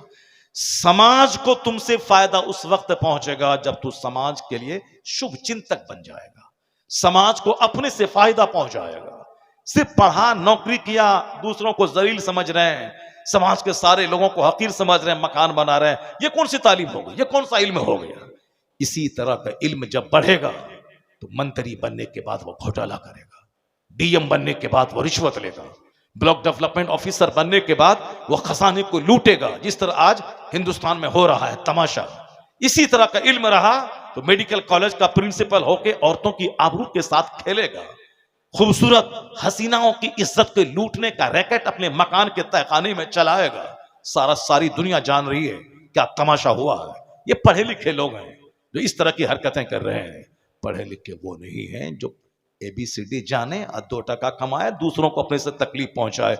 नहीं, पढ़ा लिखा वो है जो अपने से दूसरों को लाभ पहुंचाए, अपने से दूसरों को फायदा पहुंचाए। मैं पढ़ा हूं, समाज को मुझसे फायदा मिले, समाज को मुझसे रोशनी मिले। ये है the best among you is one who is profitable for others. तुम्हें सबसे अच्छा वो है जो दूसरों के लिए लाभदायक हो, हानिकारक न हो, जो दूसरों के लिए प्रॉफिटेबल हो। नॉन प्रॉफिटेबल मत बनो। इसलिए वो इल्म जो आदमी को इंसान बनाता है, वो इल्म आज भी मदरसे की चटाई से मिलता है, जहां पहले दिन से लेकर आखिरी दिन तक यही सिखाया जाता है बेटा झूठ बोलना हराम है, शराब पीना हराम है, जुआ खेलना हराम है, सूद खाना हराम है, माँ बाप को सताना हराम है, पड़ोसी को तकलीफ देना हराम है, गीबत चुगलखोरी हराम है, हसद की ना कुदूरत हराम है। यानी ये जायज है, ये नाजायज है, ये लीगल है, ये इलीगल है, ये राइट है, ये रॉन्ग है, ये फॉरबिडन है, ये परमिटेड है, ये मुजीर है, ये मुफीद है, ये बेनिफिशियल है, ये हार्मफुल है। यही तो सिखाता है इस्लाम। और ये बच्चों की खुट्टी में बचपन से लेके आखिरी दौरे हदीस तक यही इल्म मिलता है। ये करना है, ये नहीं करना, ये अच्छा है, ये बुरा है, ये हराम है, ये हलाल है, ये लीगल है, ये इलीगल है। यही शिक्षा दी जाती है मदरसे में। तो इंसान बनाने की फैक्ट्री है ये मदरसा। और ये फैक्ट्री आज कमजोर पड़ गई। मुसलमानों ने भी अपने बच्चों को मदरसे में पढ़ाना छोड़ दिया। गवर्नमेंट ने भी इसे आतंकवादी का अड्डा कहा। जो इंसान बनाने की फैक्ट्री था उसे आतंकवादी का अड्डा कहा। जो इंसान बनाने की फैक्ट्री था कि माँ का पांव चूमे, बाप की पेशानी चूमे, बाप का हाथ चूमे, मुसलमानों ने भी अपने बेटों को नाफरमान बनाने के लिए अल्हड़ इदारों का रुख किया। अब वहां से बच्चा पढ़ के आने के बाद बाप को आंख दिखाता है, छाती पर बैठ के 2-4 फाइट लगाता है। अगर बच्चा मदरसे का पढ़ा हुआ बता दे कि कोई करोड़ों में कोई अगर बेहुदा ऐसा होगा जो माँ बाप को मारा होगा, वरना 99% बच्चे मदरसे के पढ़े हुए वो अपने बाप का हाथ चूमते हैं। बाप है उसका शराबी, बाप है उसका काश्तकार, मगर वो उसका हाथ चूमते हैं, उनकी पेशानी को बोसा देते हैं, अपने बाप का पांव चूमते हैं। मालूम है कि बाप का पांव चूमने से जन्नत की खुशबू मिलती है, माँ के पांव के नीचे जन्नत है। तो इंसान बनाने की फैक्ट्री है मदरसा। हमारे मालदारों ने इन मदरसों को वीरान करके क्रिश्चियनों के स्कूल को आबाद किया। 10-10 हजार पे महाना देकर उसके स्कूल में अपने बच्चों को पढ़ाया। और क्या बनाने के लिए पढ़ाया वह सबको मालूम है। और ये फैक्ट्री इंसान बनाने की फैक्ट्री आज करा रही है। आज चिल्ला रही है, बच्चे इसके पास नहीं है। वहां जानवर बनाने के लिए वहां दरवाजे एडमिशन क्लोज्ड है, और यहां इंसान बनाने की फैक्ट्री में बच्चे स्टूडेंट नहीं है। हर तरफ से इसको डैमेज किया गया। तो आज जब बच्चे चोर हो गए, डकैत हो गए, रिश्वतखोर हो गए, घोटालेबाज हो गए, ऑक्सफोर्ड से पढ़ के आया घोटालाबाज, जेएनयू से पढ़ के आया घोटालाबाज, दिल्ली यूनिवर्सिटी से पढ़ के आया घोटालाबाज, पीएमसीएस से पढ़ के आया घोटालाबाज, कहीं चारा घोटाला, कहीं यूरिया घोटाला, कहीं ताबूत घोटाला, कहीं चीनी घोटाला, कहीं पोशाक घोटाला, कहीं भवन निर्माण का घोटाला। ये घोटाले सब पढ़े लिखे लोग कर रहे हैं। कहां के पढ़े? जेएनयू के, एएमयू के, दिल्ली यूनिवर्सिटी के, ऑक्सफोर्ड के, हार्वर्ड के, कैम्ब्रिज के, कलकत्ता यूनिवर्सिटी के पढ़े हुए लोग हैं। मैं एक अच्छे लोगों की बात नहीं करता, मैं उन गुंडों की बात करता हूं जो यूनिवर्सिटी से पढ़ने के बाद हिंदुस्तान के खजाने को लूटने का काम करते हैं। कोई चीफ मिनिस्टर की कुर्सी पे बैठ के लूट रहा है, कोई डीएम की कुर्सी पे बैठ के लूट रहा है। ये सारे लुटेरे उसी दुनियावी दरसगाहों के पढ़े लिखे लोग हैं। ये मदरसा का पढ़ा लिखा आदमी, जो इंसान की फैक्ट्री है ये मदरसा, यहां शरीफों की खेप पैदा की जाती है। तो मदरसे को हमने उजाड़ दिया। अब जब मदरसे को उजाड़ दिया तो शरीफ कहां से मिलेंगे, कुतुब कहां मिलेंगे, अब्दाल कहां मिलेंगे, शरीफ कहां मिलेंगे, जेंटिल कहां मिलेंगे? समाज आज चोरों से भर गया, डकैतों से भर गया, पापियों से भर गया, ज़िनाकारों से भर गया, सूदखोरों से भर गया, माँ बाप के नाफरमानों से भर गया। अब कराहना मत कि समाज नाफरमानों से भर गया, चूंकि फैक्ट्री वही है जहां नाफरमान जन्म लेते हैं। तो अब समाज चोरों से भर गया है। अब अगर चाहिए कि समाज शरीफों से भरे, नेकों से भरे, नमाजियों से भरे, परहेजगारों से भरे, तो दोबारा इस फैक्ट्री को जिंदा करना होगा। और जिस दिन फैक्ट्री जिंदा हुई, अब प्रोडक्शन ज्यादा होने लगा, जब पैदावार ज्यादा होगी तो चोरों की तादाद घटेगी, शरीफों की तादाद में इजाफा होता चला जाएगा। नारे तकबीर, नारे रिसालत, मसलके आला हजरत, मजहबे इस्लाम, जलसे दस्तार बंदी, नारे तकबीर, नारे रिसालत। बस मदरसे को आतंकवादी का अड्डा कह दिया। कभी मदरसे में आके देखा, कभी चटाई पर बैठ के जायजा लिया कि क्या पढ़ाया जाता है? हमारे यहाँ फारसी की पहली से लेके बुखारी शरीफ तक जो भी किताबें चलती है उसमें यही बात पढ़ाई जाती है, यही इल्म सिखाया जाता है कि बेटा शरीफ बनना, नेक बनना, इंसान बनना, जन्नती बनना, नेक बनना, दूसरों को नेक बनाना, अच्छा बनना, दूसरों को अच्छा बनाना, खुद बुराई से बचना, समाज को बुराई से बचाना, यही तो इसकी जिम्मेदारी होती है। ऐसा नहीं कि मौलाना जो बना तो वह भूखे मर गया, जो मदरसे में पढ़ा हुआ दाने दाने को तरस गया। मेरे साथ जितने बच्चे मेरे गांव के पढ़ रहे थे, अक्सर कुछ बच्चे उसमें वो हैं जो रेड़ी चलाते हैं, ठेला चलाते हैं। बहुत सारे बच्चे वह लोग हैं जो किसी लायक नहीं रहे, स्कूल कॉलेज में रुक गया। मगर मैंने मदरसे की चटाई से आखिर तक चिपका रहा। यहीं पढ़ने के बाद वहाँ से इंटरमीडिएट किया, ग्रेजुएशन किया, पोस्ट ग्रेजुएशन किया, यानी फर्स्ट से लेकर लास्ट तक सारी डिग्री मैंने कॉलेज की हासिल की मदरसे से रहने के बाद।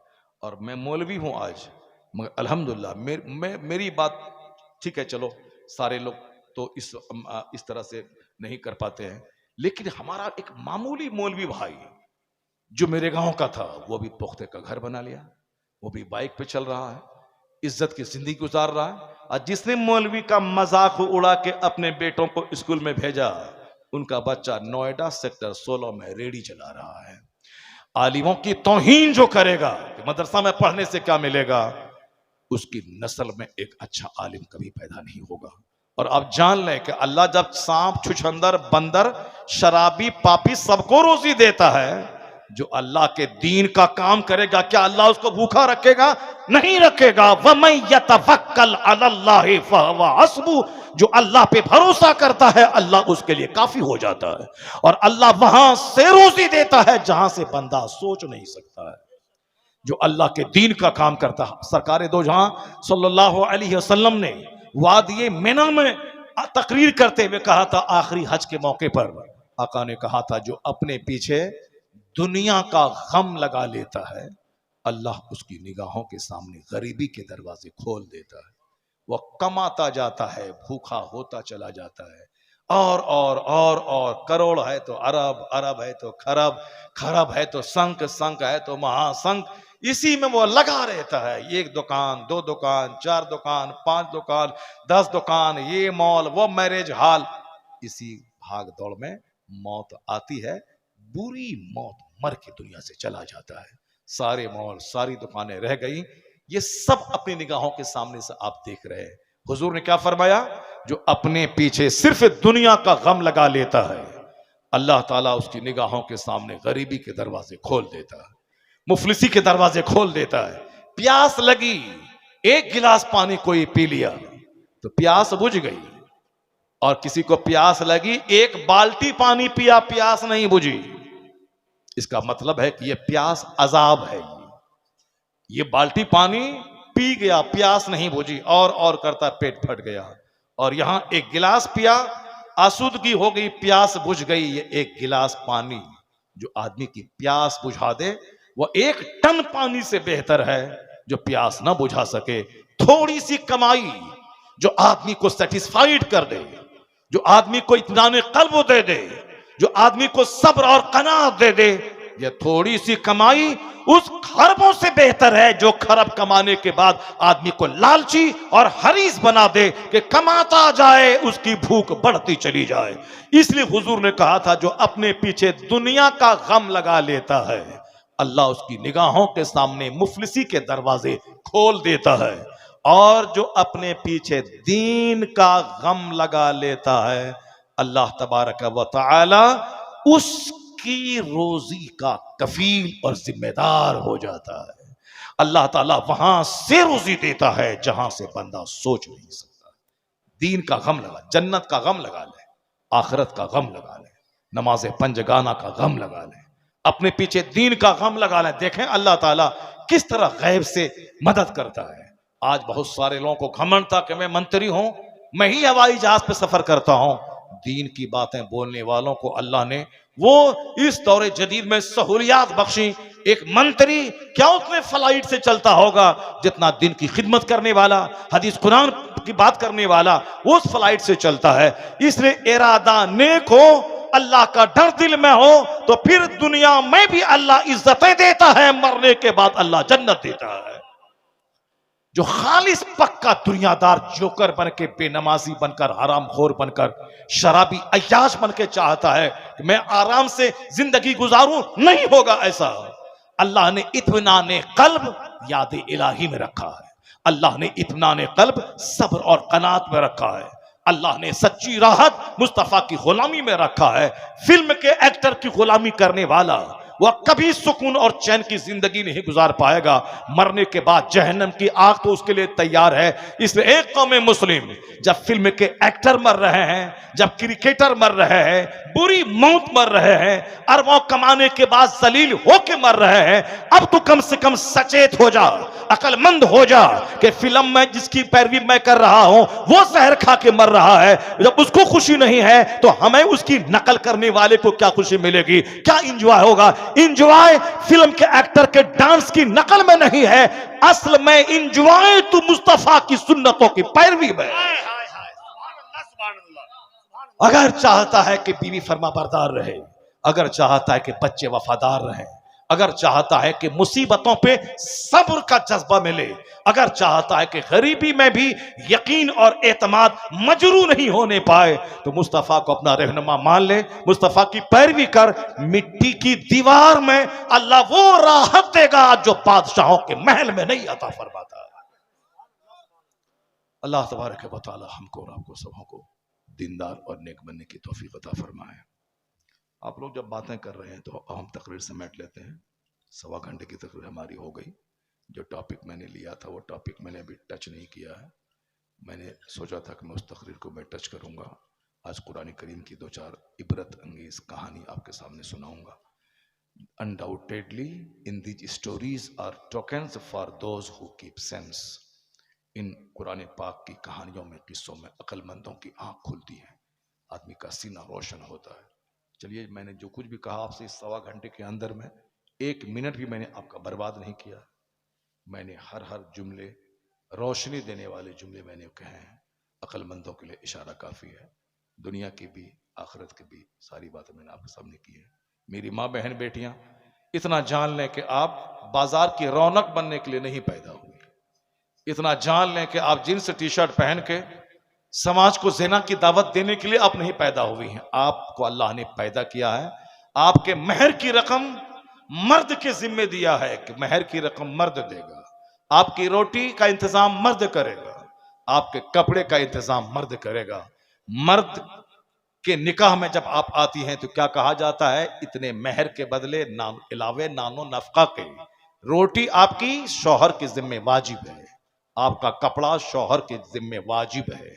महर की रकम अपनी आमदनी के हिसाब से लड़का आपको देगा। आप अल्लाह के नाम पे आपको अपने निकाह में लिया है महर की रकम, ताकि आपकी अमानत है, आपके काम आए। बाकी आपकी रोटी मेरे जिम्मे, आपका कपड़ा मेरे जिम्मे, आपका काम सिर्फ इतना है, शौहर के घर को जन्नती माहौल देना है, शौहर के घर को जन्नती माहौल देना है। शौहर की खिदमत करनी है, शौहर के दिल को सुकून पहुंचाना है, शौहर के बच्चे पैदा करना है, शौहर के घर को दीनदाराना माहौल देना है। आप रानी बन के रहें, शौहर हल चलाएगा, शौहर रेड़ी चलाएगा, शौहर मारे मारे फिरेगा, शौहर 2 साल सऊदी अरब में बकरी चराएगा, वो बकरी चराए, भेड़ चराए, भैंस चराए, हल जोते, वो रेड़ी चलाए, पंजाब में सड़क के किनारे बैठकर चश्मा बेचे, बनियान बेचे, खिलौना बेचे, वो कुछ भी वो करे, आपके महर की रकम उनके जिम्मे, आपकी रोटी उसके जिम्मे, आपका कपड़ा उसके जिम्मे। आप रानी बन के रहें, आप महफिल की रौनक नहीं बने, आप दूसरे लोगों को जिना की दावत नहीं दे। आपका चेहरा शौहर की अमानत, आपका जिस्म शौहर की अमानत, आप अब शौहर की अमानत बन के रहें। अपने बिस्तर को गैरों के लिए नहीं पेश करें, आप घर की 4 दीवारी को रौनक बख्शें, उसको जन्नत नुमा बनाएं। बाकी आपका सारा मेंटेनेंस मर्दों के जिम्मे दे दिया गया है, ताकि आप रानी बन के रहें और आपका शौहर एक खातिम बनकर आपकी खिदमत करता रहे। वाह वाह वाह वाह वाह। नारे तकबीर, नारे रिसालत, मसलके आला हजरत खलीफे हुजूर ताजुश शरिया अल्लामा डॉक्टर मुफ्ती शहरियार रजा कादरी। ए मेरी माँ, बहन, मेरी बेटी, कभी गैर मर्दों से बातें करने में, गैर मर्दों से आंख मचोली करने में कभी भी दिल न लगाएं, कभी उसको अच्छा ना समझें। सबसे अच्छी वो औरत है, सबसे अच्छी वो औरत है जो जितना ज्यादा पर्दे में रहने वाली हो। जुमा की नमाज औरतों पे फर्ज नहीं है, क्योंकि जुमा की नमाज पढ़ने के लिए घर से बाहर निकलना होगा। जमात से नमाज होती है जुमा की, औरत घर से बाहर ना निकले, जोहर की नमाज घर के अंदर पढ़ ले। मर्द मस्जिद जाके जो जुमा की नमाज पढ़ के सवाब पाएगा, औरत घर में जोहर की नमाज पढ़ ले, उसको वही सवाब मिल जाएगा। ईद बकरीद की नमाज औरतों पे वाजिब नहीं है। ईद बकरीद की नमाज मर्द बाहर जाएंगे, जमात के साथ पढ़ेंगे, जो उनको सवाब बाहर जाके मुसीबत उठा के मिलेगा, वह सवाब औरत को घर में रहने से मिल जाएगा। क्योंकि जमात में नमाज पढ़ने से ज्यादा बेहतर है औरतों का तन्हा पढ़ना। मस्जिद में नमाज पढ़ने से बेहतर है घर में पढ़ना। आंगन में नमाज पढ़ने से बेहतर है उसारे पे पढ़ना, दालान। दालान से बेहतर है कि अंदर घर में पढ़ना। अंदर बीच घर में पढ़ने से बेहतर है कोने में। जितना ज्यादा पर्दा हो उतना ही ज्यादा बेहतर है घर के लिए, समाज के लिए, औरतों के लिए। जब आका अलैहिस्सलाम ने पर्दे का हुक्म दिया, औरतें जो बीच में चलती थी, सरकार ने कहा कि किनारे चलें, अगर घर से बाहर निकलना ही पड़े मजबूरन तो किनारे चलें। तो आया है किताब में कि औरतें इस फरमान के बाद इस कदर दीवार से लग के चलने लगी कि उनका कपड़ा दीवार में लग जाता था। ये हया का आलम है। औरतें जब पर्दे में रहती हैं तो बारिश होती है, औरतें जब पर्दे में रहती हैं तो रोजी में बरकत होती है, औरतें जब पर्दे में रहती हैं तो बदकारियां नहीं होती है। तो अल्लाह माफ। दिल्ली में कहत छाया, बारिश रुक गई, सारे मुसलमान जमा हुए और बारिश के लिए नमाज इस्तिस्का अदा की। अभी ये मोबाइल, इंस्टाग्राम, फेसबुक के जमाने में नमाज इस्तिस्का का ख्याल किसको है? गरीबी का इलाज है नमाज चाश्त। और 2 हज 2 उम्रा का सवाब, 1 हज 1 उम्रा का सवाब मिलता है जब बंदा नमाज इशराक पढ़ के मस्जिद से बाहर निकलता है।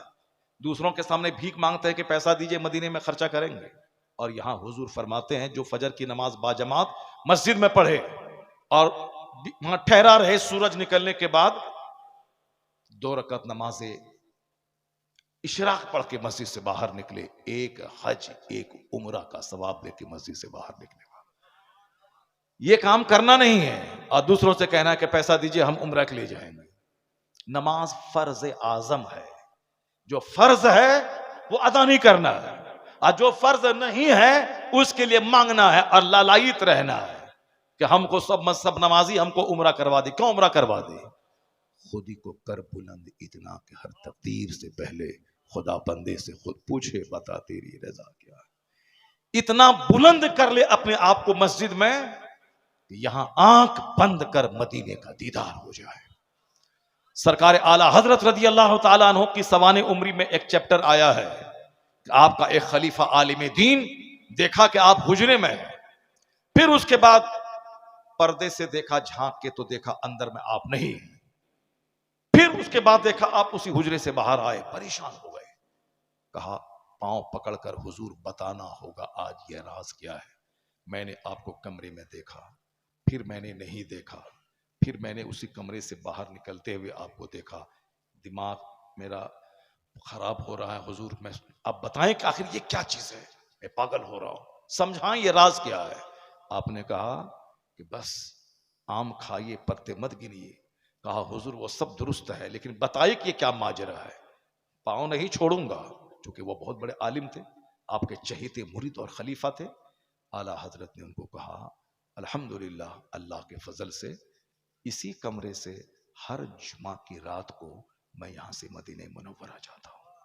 अल्लाह, आला हजरत कोई मामूली आशिक ने, मामूली आलिम दीन का नाम नहीं है, आशिक रब, आशिक रसूल का नाम है, वली कामिल का नाम है, कुतुबुल इरशाद का नाम है, नाइब गौसे आजम का नाम है, वली कामिल का नाम है।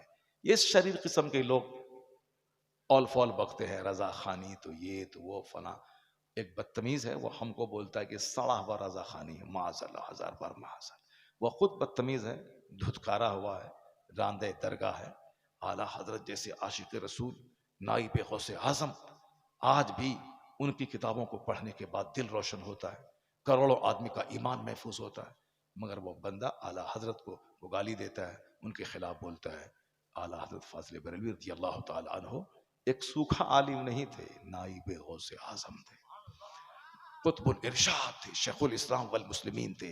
ये कितना बुलंद किया अपने आप को कि अपने हुजरे से मदीना जा रहे हैं, मदीने पाक से वापस आ रहे हैं।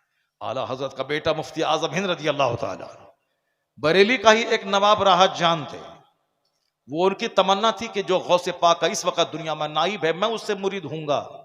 अब वो सामने बहुत सारे बुजुर्गान दिन का चेहरा था, लेकिन वो चाहते थे और अच्छा मिल जाए, और अच्छा मिल जाए, और अच्छा मिल जाए। इसी तलाश में बरेली के नवाब साहब बगदाद शरीफ चले गए। बगदाद की गलियों में घूमते थे, चूंकि जुस्तजू थी कि गौसे पाक का नाइब मिले, जुस्तजू थी, घूमते रहते थे। एक बार खानकाह में एक बहुत नूरानी चेहरे वाले को देखा, समझ गए कि जरूर ये नाइब गौसे आजम है। दिल उनकी तरफ माइल होने लगा। जब करीब गए तो उनको लगा कि नहीं नहीं, और भी इससे अच्छा मिल जाए। जो मोहब्बत का तूफान जगा था, थोड़ा सा सर्द पड़ गया। उसी शौक में बेचैन थे, कोई मिले कि मैं मुरीद हो जाऊं, क्योंकि वो आम आदमी तो थे नहीं, नवाब साहब थे। नवाब साहब थे, आज से 100 साल पहले के, आज से 50 साल पहले के नवाब थे वो, नवाब आदमी। अब चाहते थे कि बड़े से अच्छा मिले। जैसे हम लोग आगे पीछे रहने वाला मौलवी साहब, वो हम लोगों को कुछ नहीं समझता है, वो समझता है कि और अच्छा मिल जाए। लेकिन जो हमारी तकरीर सुना है या फिर हमको कभी देखा है, वो सोचता काश हजरत से एक बार बात कर ले। अभी आ रहे थे हम गाड़ी से, अभी शमसी से कार पे, बांग्लादेश का एक फोन आया, कहा हुजूर मैं आपको देखना चाहता हूँ। हुजूर मैं आपकी मैंने क्लिप सुनी, मेरे दिल को ठंडक पहुंच गई, मेरा कलेजा ठंडा हो गया। हुजूर अल्लाह आपको लंबी उम्र दे, लंबी उम्र दे, खूब लंबी उम्र दे। खूब दुआ देने लगा। उसके बाद बोला कि हुजूर जरा आपको देखना चाहता हूँ, वीडियो पे आपको देखना चाहता हूँ, हुजूर आपसे मिलना चाहता हूँ, मैं इंडिया आऊंगा तो आपसे मिलूं। यानी तरह तरह की बातें। ये दूर का आदमी, और जो आसपास में रहता है बोलता है मैं, तो ऐसा होता है। नवाब राहत जान बरेली में पैदा हुए। सामने आला हजरत मुफ्ती आजम हिंद, आला की खबर है, सरकार मुफ्ती आजम हिंद है। कहते थे कि ये बहुत बुजुर्ग हैं, मुफ्ती आजम हिंद बुजुर्ग हैं, मगर कोई इनसे भी बड़ा मिल जाए। इसी तलाश में गए बगदाद। एक बुजुर्ग को देखा, दिल माइल भी हुआ और फिर अकीदत का तूफान सर्द हो गया। कहा उसी जोश में, फिक्र में गली गली घूमते थे मगर कुछ रास्ता नहीं मिलता था। उसी जब बेचैनी हद से बढ़ी, रात में ख्वाब में देखा कि सरकार गौसे आजम जाहिर है। सुभान अल्लाह, गौसे आजम का दीदार नसीब हुआ। उनके पीछे आला हजरत, उनके पीछे गौसे आजम। कहा गौसे आजम का दामन थाम के, हुजूर इस वक्त आपका दुनिया में नाइब कौन है? गौसे आजम ने कहा तेरे ही शहर बरेली में तो मेरा नाइब है। कहा हुजूर कौन? तो मुफ्ती आजम की तरफ इशारा करके कहा ये मुस्तफा रजा मेरे। सुभान अल्लाह, सुभान सुभान अल्लाह, सुभान अल्लाह, सुभान अल्लाह। ऐसे ही बरेली में 40 लाख की भीड़ नहीं लगती है। ऐसे ही ताजुल शरिया के जनाजे में करोड़ के करीब लोग नहीं आए थे। और ऐसे ही सारी दुनिया में रजा का चर्चा नहीं हो रहा है कि वादी रजा की कोई हिमाला रजा का, जिस समत देखिए वह इलाका रजा का। ऐसे ही नहीं होता है। अल्लाह रब्बुल इज्जत जिसको चाहता है उसको जमीन से उठा के शोहरत के आसमान भी पहुंचा देता है। आला हजरत सिर्फ 2 घंटा सोते थे, बाकी सारा वक्त दीन की खिदमत के लिए ज़रूरियात से फारिग होकर, फ़राइज़ व वाजिबात से फारिग होने के बाद सिर्फ इस्लाम पे होने वाले हमले का जवाब देने के लिए किताबें लिखते रहते थे। 1000 के करीब किताबें लिखी, दीन और सुन्नियत का ज़बरदस्त काम किया। अल्लाह ने इनाम ये दिया कि आज वसाल के 107 साल हो गए, फिर भी दुनिया भर में डंका बज रहा है। हर तरफ रजा रजा का नारा लग रहा है। मुफ्ती आजम हिंद की तरफ इशारा किया, नवाब रहा जान आप बेदार हुए, अब बस रखते सफर बांधा, सामान समेटा, गौसे पाक की बारगाह में सलाम और कदम बोसी की, चौखट बोसी की, आया बरेली शरीफ। हवाई जहाज नहीं था पहले, यहाँ से 50 साल पहले की बात है। उनको पानी के जहाज पे सफर होता था। हवाई जहाज था उस टाइम में, लेकिन बहुत महंगा सफर था। तो उन्होंने बगदाद मोहल्ला से चल के वो दिल्ली आए, दिल्ली से बरेली आए, अपना सारा सामान घर में फेंका और सीधे मोहल्ला सौदागरान मुफ्ती आजम हिंद के पास आए। मुफ्ती आजम हिंद अपने हुजरे में तशरीफ फरमाते। नवाब साहब जब सामने गए, आंख से आंख मिली, मुफ्ती आजम हिंद इनके बोलने से पहले क्या कहते हैं? कहिए नवाब साहब, कहां कहां घूमे, क्या क्या देखा? क्या बात है, सुभान। कहिए नवाब साहब, कहां कहां घूमे, क्या क्या देखा? नवाब साहब ने कहा हुजूर जो देखना था देख लिया, अब हाथ बढ़ाइए गुलामी में दाखिल कर लीजिए। हाथ बढ़ाइए गुलामी में दाखिल कर लीजिए, हाथ बढ़ाइए गुलामी में दाखिल कर लीजिए। सरकार आला हजरत रज़ी अल्लाह तआला अन्हु का पड़पोता सरकार ताजुल शरिया, सरकार ताजुल शरिया, अल्लाह ने वो बुलंदी दी, वो बुलंदी दी कि किसी घर में कदम रख दें तो वहां से शरीर जिन्नात का खात्मा हो जाता। साउथ इंडिया में एक शख्स ने करोड़ों का घर बनाया, मगर रह ही नहीं पाता था। वो रात भर आंधी तूफान की आवाज आती थी, 3 दिन रहा, घर छोड़ के किराए पे चला गया। दूसरे को किराए पर रखा, वो भी 3 दिन के बाद भाग गया। रात भर आंधी तूफान की आवाज आती थी, परेशान हो गया। करोड़ों का घर बनाया, रह नहीं सकते हैं, किराए पे जिसको रखते हैं वो भी 3 दिन के बाद भाग जाता है। घर वाला एक बार पता चला कि ताजुल शरिया इस दयार में आने वाले हैं, जलसे वाले से मिल के कहा कि जब शेख आए तो उनके सारा इंतजाम रहने सहने खाने पीने का हम अपने घर में करेंगे। जलसे वाले ने कहा कि ठीक है करो। उन्होंने उसी नए घर में, जिसमें कि वो 3 दिन रह नहीं पाया, किराएदार नहीं रह पाते थे, रात भर आंधी तूफान की आवाज आती थी, बिल्कुल जिन्नात का बसेड़ा था। ताजुल शरिया तशरीफ लाए, नमाज पढ़ी इशा की, फिर आप बहुत देर तक वहां रहे, फजर पढ़ी, जलसे में गए, वहां से आए। आपने नहीं बरेली का कील को फूका ठोका। आजकल बरेली का कील पटनवा शरीफ में देखते हैं, वो सब दुकान में लोग रखते हैं, बरेली की कांटी। और आजकल हर आमिल के पास है, बहुत अच्छी कांटी है, बहुत फायदा उससे होता है। उसको घर के कुटे में डालना चाहिए। अब वो अच्छा है, हम ऐसा नहीं कहते वो अच्छा नहीं है, लेकिन उससे ज्यादा अच्छा है कि आदमी रोजाना सुबह शाम चारों कुल पढ़ करके अपने हाथ पे दम करके अपने बदन पे मल लिया करे, अपने बच्चों पे फेर दिया करे। ये काठी खोजता है, मगर खुद से खुद पढ़ना नहीं चाहता है आदमी, दूसरों के तावीज लेता है। और खुद अमल करने के लिए बोले उसको कि रोजाना इतना पढ़ा करो, आयतुल कुर्सी पढ़ा करो, रात में दरवाजा बंद करते टाइम में, सुबह खुलते टाइम में। नहीं हजरत तावीज दे दिए कोई, जाओ, जब तावीज के अल्फाज जब मिट जाएंगे तो फिर तो फायदा खत्म हो जाएगा। अपने से मेहनत नहीं करना चाहता कोई। एक आदमी बोला गरीब, मैंने कहा एक वजीफा बताता हूँ 10 मिनट का, तुम मालदार बन जाओगे। कहा कौन वजीफा? कहा फजर की नमाज से पहले उठ के वजू करना, सिर्फ 100 बार पढ़ना है सुबहानल्लाह व बिहम्दिही, सुबहानल्लाहिल अज़ीम व बिहम्दिही, अस्तगफिरुल्लाह। कितना छोटा है, 1 सेकंड लगा। सुबहानल्लाह व बिहम्दिही, सुबहानल्लाहिल अज़ीम व बिहम्दिही, अस्तगफिरुल्लाह। फजर की नमाज से पहले रात जब सुबह सादिक तुलू होती 100 बार पढ़ो। कसम खा के कहता हूं, क्योंकि हदीस में जोरदार ढंग से यकीन दिलाया गया है, वो चाहे या ना चाहे मालदारी आके रहेगी। वो चाहे या ना चाहे मालदारी आके रहेगी, खाही ना खाही, विलिंगली अनविलिंगली, चाहे या ना चाहे मालदारी आके रहेगी। करोड़ों में कोई नहीं कर पाएगा ये, 10 दिन करेगा, 11 दिन नहीं कर पाएगा। जिसको मैंने बताया कोई नहीं कर पाया। अब बोलता हजरत तावीज दे दी, मैं जाओ हटाओ तावीज दे दी। अब सरकार तजुश्रिया वहां गए, आपने नमाज ईशा पढ़ी, फजर की नमाज पढ़ी, ना कांटी ठोका, ना कोई तावीज घर में फ्रेमिंग करके लटकाने के लिए दिया, कुछ नहीं किया। ताजुल शरिया अपने मामूलात के मुताबिक आपने वजीफा पढ़ा, नमाज अदा की, जलसे में गए, वहां से आए, सफर पे रवाना हो गए। 2-3 दिन के बाद घर वाला कहता जरा देखें कुछ असर उसर घर में हुआ है कि नहीं। वो जब घर में आया, रात भर रहा, देखा कोई आवाज नहीं, कोई साउंड नहीं। कहा हो सकता है कि आज ना हो कल हो जाए।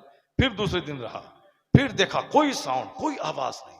कहा हो सकता है आज हो कल ना हो। फिर तीसरे दिन रहा, कोई आवाज, कोई साउंड नहीं। पूरे शहर में कहा लोगों मेरे शहर की करामत देखो, तावीज भी नहीं लिखेगी, कदम पड़ा है, जिन्नात ने घर खाली कर दिया। क्या बात है, अब आराम से रह रहे हैं, वही घर है, आराम से रह रहे हैं। आला हजरत फाजिल बरेलवी रदी अल्लाह ताला अन्हु का कुंबा इश्क रसूल के लिए मशहूर है, ईमान के तहफ़्फ़ुज़ के लिए मशहूर है। जो लोग बुराई करते हैं वो अपनी आखिरत तबाह व बर्बाद करते हैं। इसलिए आला हजरत के मसलक पर मजबूती से कायम रहिए और तमाम बदअकीदों, बद मजहबों, सुलह कुल्लियों से दूर रहिए। नमाज पंजगाना पाबंदी से पढ़ते रहिए। हमारी माँ बहन बेटियां पर्दे में रहें। अब जरा वो सुन लीजिए जो वाक़या फिर छूट जाएगा। अभी सट्टारी में बयान कर रहे थे इसी को, ए डॉक्टर प्रोफेसर साहब आप सो रहे हैं? सट्टारी में बयान कर रहे थे, मगर फिर आगे बढ़ गया, तकरीर खत्म होगी, वो वाक़या बयान नहीं कर पाए। ऐसे ही होता है। अब हम जो अभी देखें 1.5 घंटा होने वाला है, 1.5 घंटा हो गया, मगर जो हम टॉपिक को हम टच नहीं कर पाए। जो कुरान पाक की कहानी बयान करनी थी, हमें 3-4 कहानी बयान करनी थी, सूरह बकरा की कहानी बयान करनी थी, मगर उसको टच ही नहीं कर पा रहे हैं। क्योंकि कुछ ऐसी ज़रूरी बातें निकल जाती हैं जो हमारे सामने जवान बच्चे सब रहते हैं। कुछ ऐसी बातें निकलती हैं कि मैं समझता हूँ कि ज़्यादा बातें कीमती यह है, कीमती वही बातें हैं, मगर जो दिल में उतरने वाली बातें जल्दी से ये नेक बन जाए। अब इसके बाद कहेंगे, इसके बाद वो बात कहेंगे, बात से बात पैदा होती है। अल कलाम यखलुकुल कलाम, कलाम कलाम को पैदा करता है। बात से बात पैदा होती है, बात बढ़ जाती है। अक्सर मेरा टॉपिक अधूरा रह जाता है। वहां 2 घंटे की तकरीर हुई और जो मैं कहना चाहता था वाकया वो नहीं कह पाया। आज भी भूल जाते हैं हम, मगर हमको वो देखे प्रोफेसर साहब को, हमको याद आ गया। दिल्ली में बारिश रुक गई, कहत छा गया। मेरी माँ बहन बेटी गौर से सुनना, कहत छाया, फसलें जलने लगी, मवेशियों के थनों का दूध खुश्क होने लगा। पहले रिवाज था कि जब बारिश नहीं होगी तो नमाजी इस्तिस्का पढ़ी जाती थी, इसीलिए ये सारी बातें बीच में आ गई। नमाज इलाज है गरीबी का, लोग पढ़ते नहीं, तस्बीह मगर पढ़ते नहीं। पहले बारिश के लिए नमाज पढ़ी जाती थी। आप लोगों को याद है कि नहीं है? पढ़े हैं बचपन में, पढ़े आप लोग बचपन में पढ़े होंगे। बारिश नहीं हो रही, तेज धूप है, मुसलमान निकले मैदान में, खूब नमाज इस्तिस्का पढ़ के अल्लाह से दुआ मांगी। लौटे के रास्ते में वो जोरदार बारिश हुई कि भीगते हुए लोग घर पहुंचते थे, भीगते हुए लोग घर पहुंचते थे। ये नमाजी इस्तिस्का है।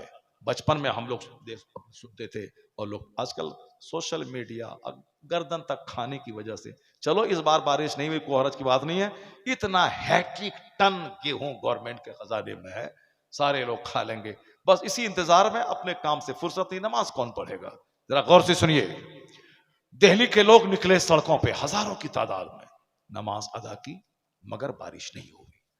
फिर निकले, नमाज अदा की, बारिश नहीं हुई, परेशान हुए। नमाज पढ़ रहा हूं, दुआ कर रहा हूं, बारिश नहीं हो रही। जब गुनाह ज्यादा हो जाता है, पाप ज्यादा होता है, तो अल्लाह ताला दुआ कबूल नहीं करता है। हदीस में आया है कि जिस औरतों के पायल की आवाज गैर मर्द सुने, उस औरत के, उस कौम के मर्दों की दुआ को अल्लाह रद्द कर देता है। औरत बेपर्दा रहे, ये काबा में जाके दुआ करे, दुआ कबूल नहीं होगी। हराम खाए और काबा में दुआ करे, दुआ कबूल नहीं होगी। क्योंकि दुआ की कबूलियत के लिए हलाल ग़िज़ा शर्त है, हलाल ग़िज़ा शर्त है। अब लोग नमाज अदा की मगर बारिश नहीं हो रही है। हजरत सूफी निज़ामुद्दीन अबुल मुअय्यिद रज़ी अल्लाह तआला अन्हु, बहुत बड़े बुजुर्ग हैं, उनका मज़ार कुतुबुद्दीन बख्तियार काकी रज़ी अल्लाह तआला अन्हु के आस्थाने के बिल्कुल करीब, मस्जिद से बिल्कुल सटे हुए उनका मज़ार है। उनके बाजू में उनकी माँ का मज़ार है। उन्होंने अपनी माँ का दुपट्टा अपने हुजरे में जो था उसको लिया, उस दुपट्टे को हाथ में लेके आपने दुआ की, इलाही यह उस औरत का दुपट्टा है जिस औरत को मरते दम तक गैर मर्द ने कभी नहीं देखा। इलाही इस दुपट्टा का वास्ता है, तू बारिश रहमत का नुज़ूल फरमा दे। इधर दुआ खत्म होनी थी, घंघोर घटा छाई, वो बारिश हुई कि दिल्ली और दिल्ली का सारा इलाका सरसब्दो शादाब हो गया। अब बताएं कि मर्द ने नमाज अदा की, नमाज कबूल नहीं, लेकिन एक औरत का दुपट्टा जो गैर मर्द ने कभी उसको नहीं देखा।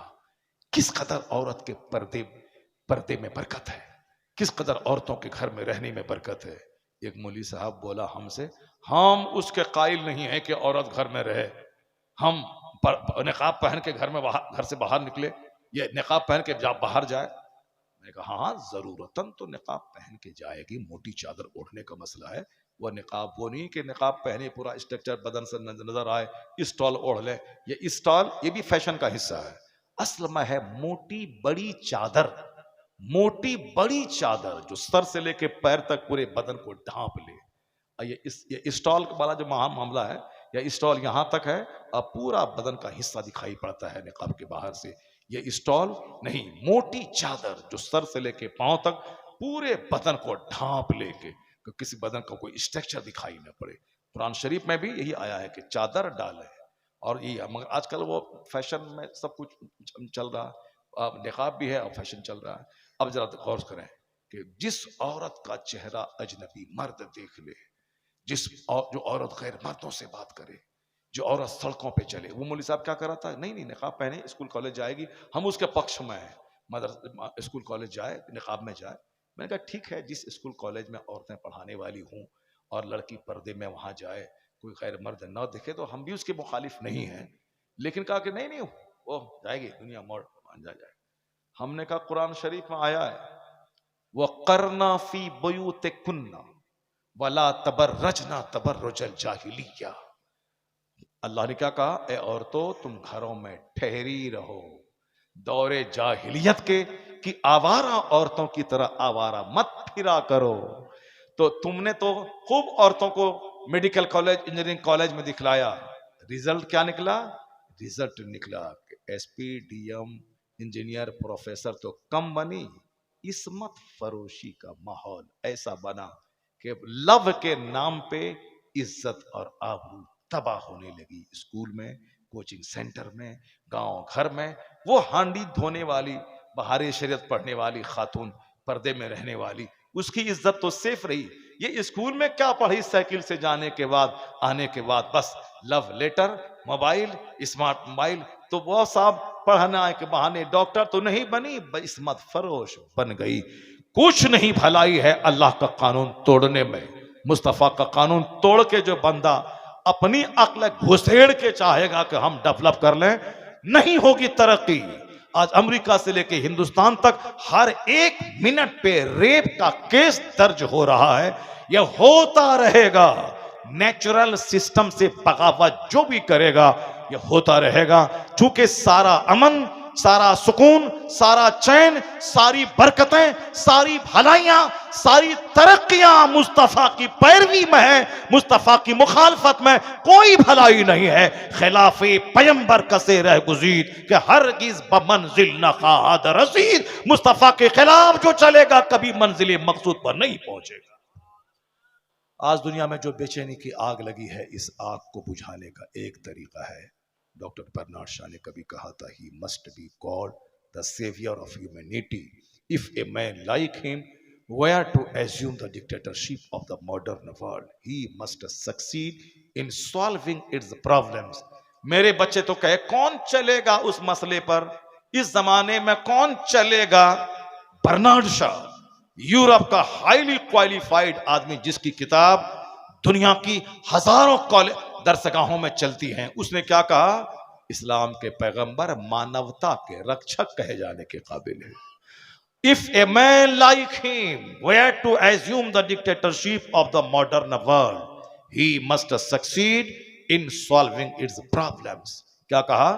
अगर दुनिया पैगंबर आजम को अपना रहनुमा मान ले, उनके मार्गदर्शन में जिंदगी गुजारे, वो कहते हैं सारी समस्याओं का समाधान मिल जाएगा, सारे मसाइल का हल मिल जाएगा. अल्लाह तबारक व तआला हमको और आपको और दुनिया के सारे मुसलमानों को अपने नबी मुहतरम सल्लल्लाहु अलैहि वसल्लम की सच्ची गुलामी की तौफीक अता फरमाए, सरकार दो जहां से सच्ची मोहब्बत की तौफीक अता फरमाए, आका अलैहिस्सलाम के रास्ते पे खुद बीवी बाल बच्चे सबको चलने चलाने की तौफीक अता फरमाए. आमीन. वाखिर दाअवाना अनिल हम्दुलिल्लाहि रब्बिल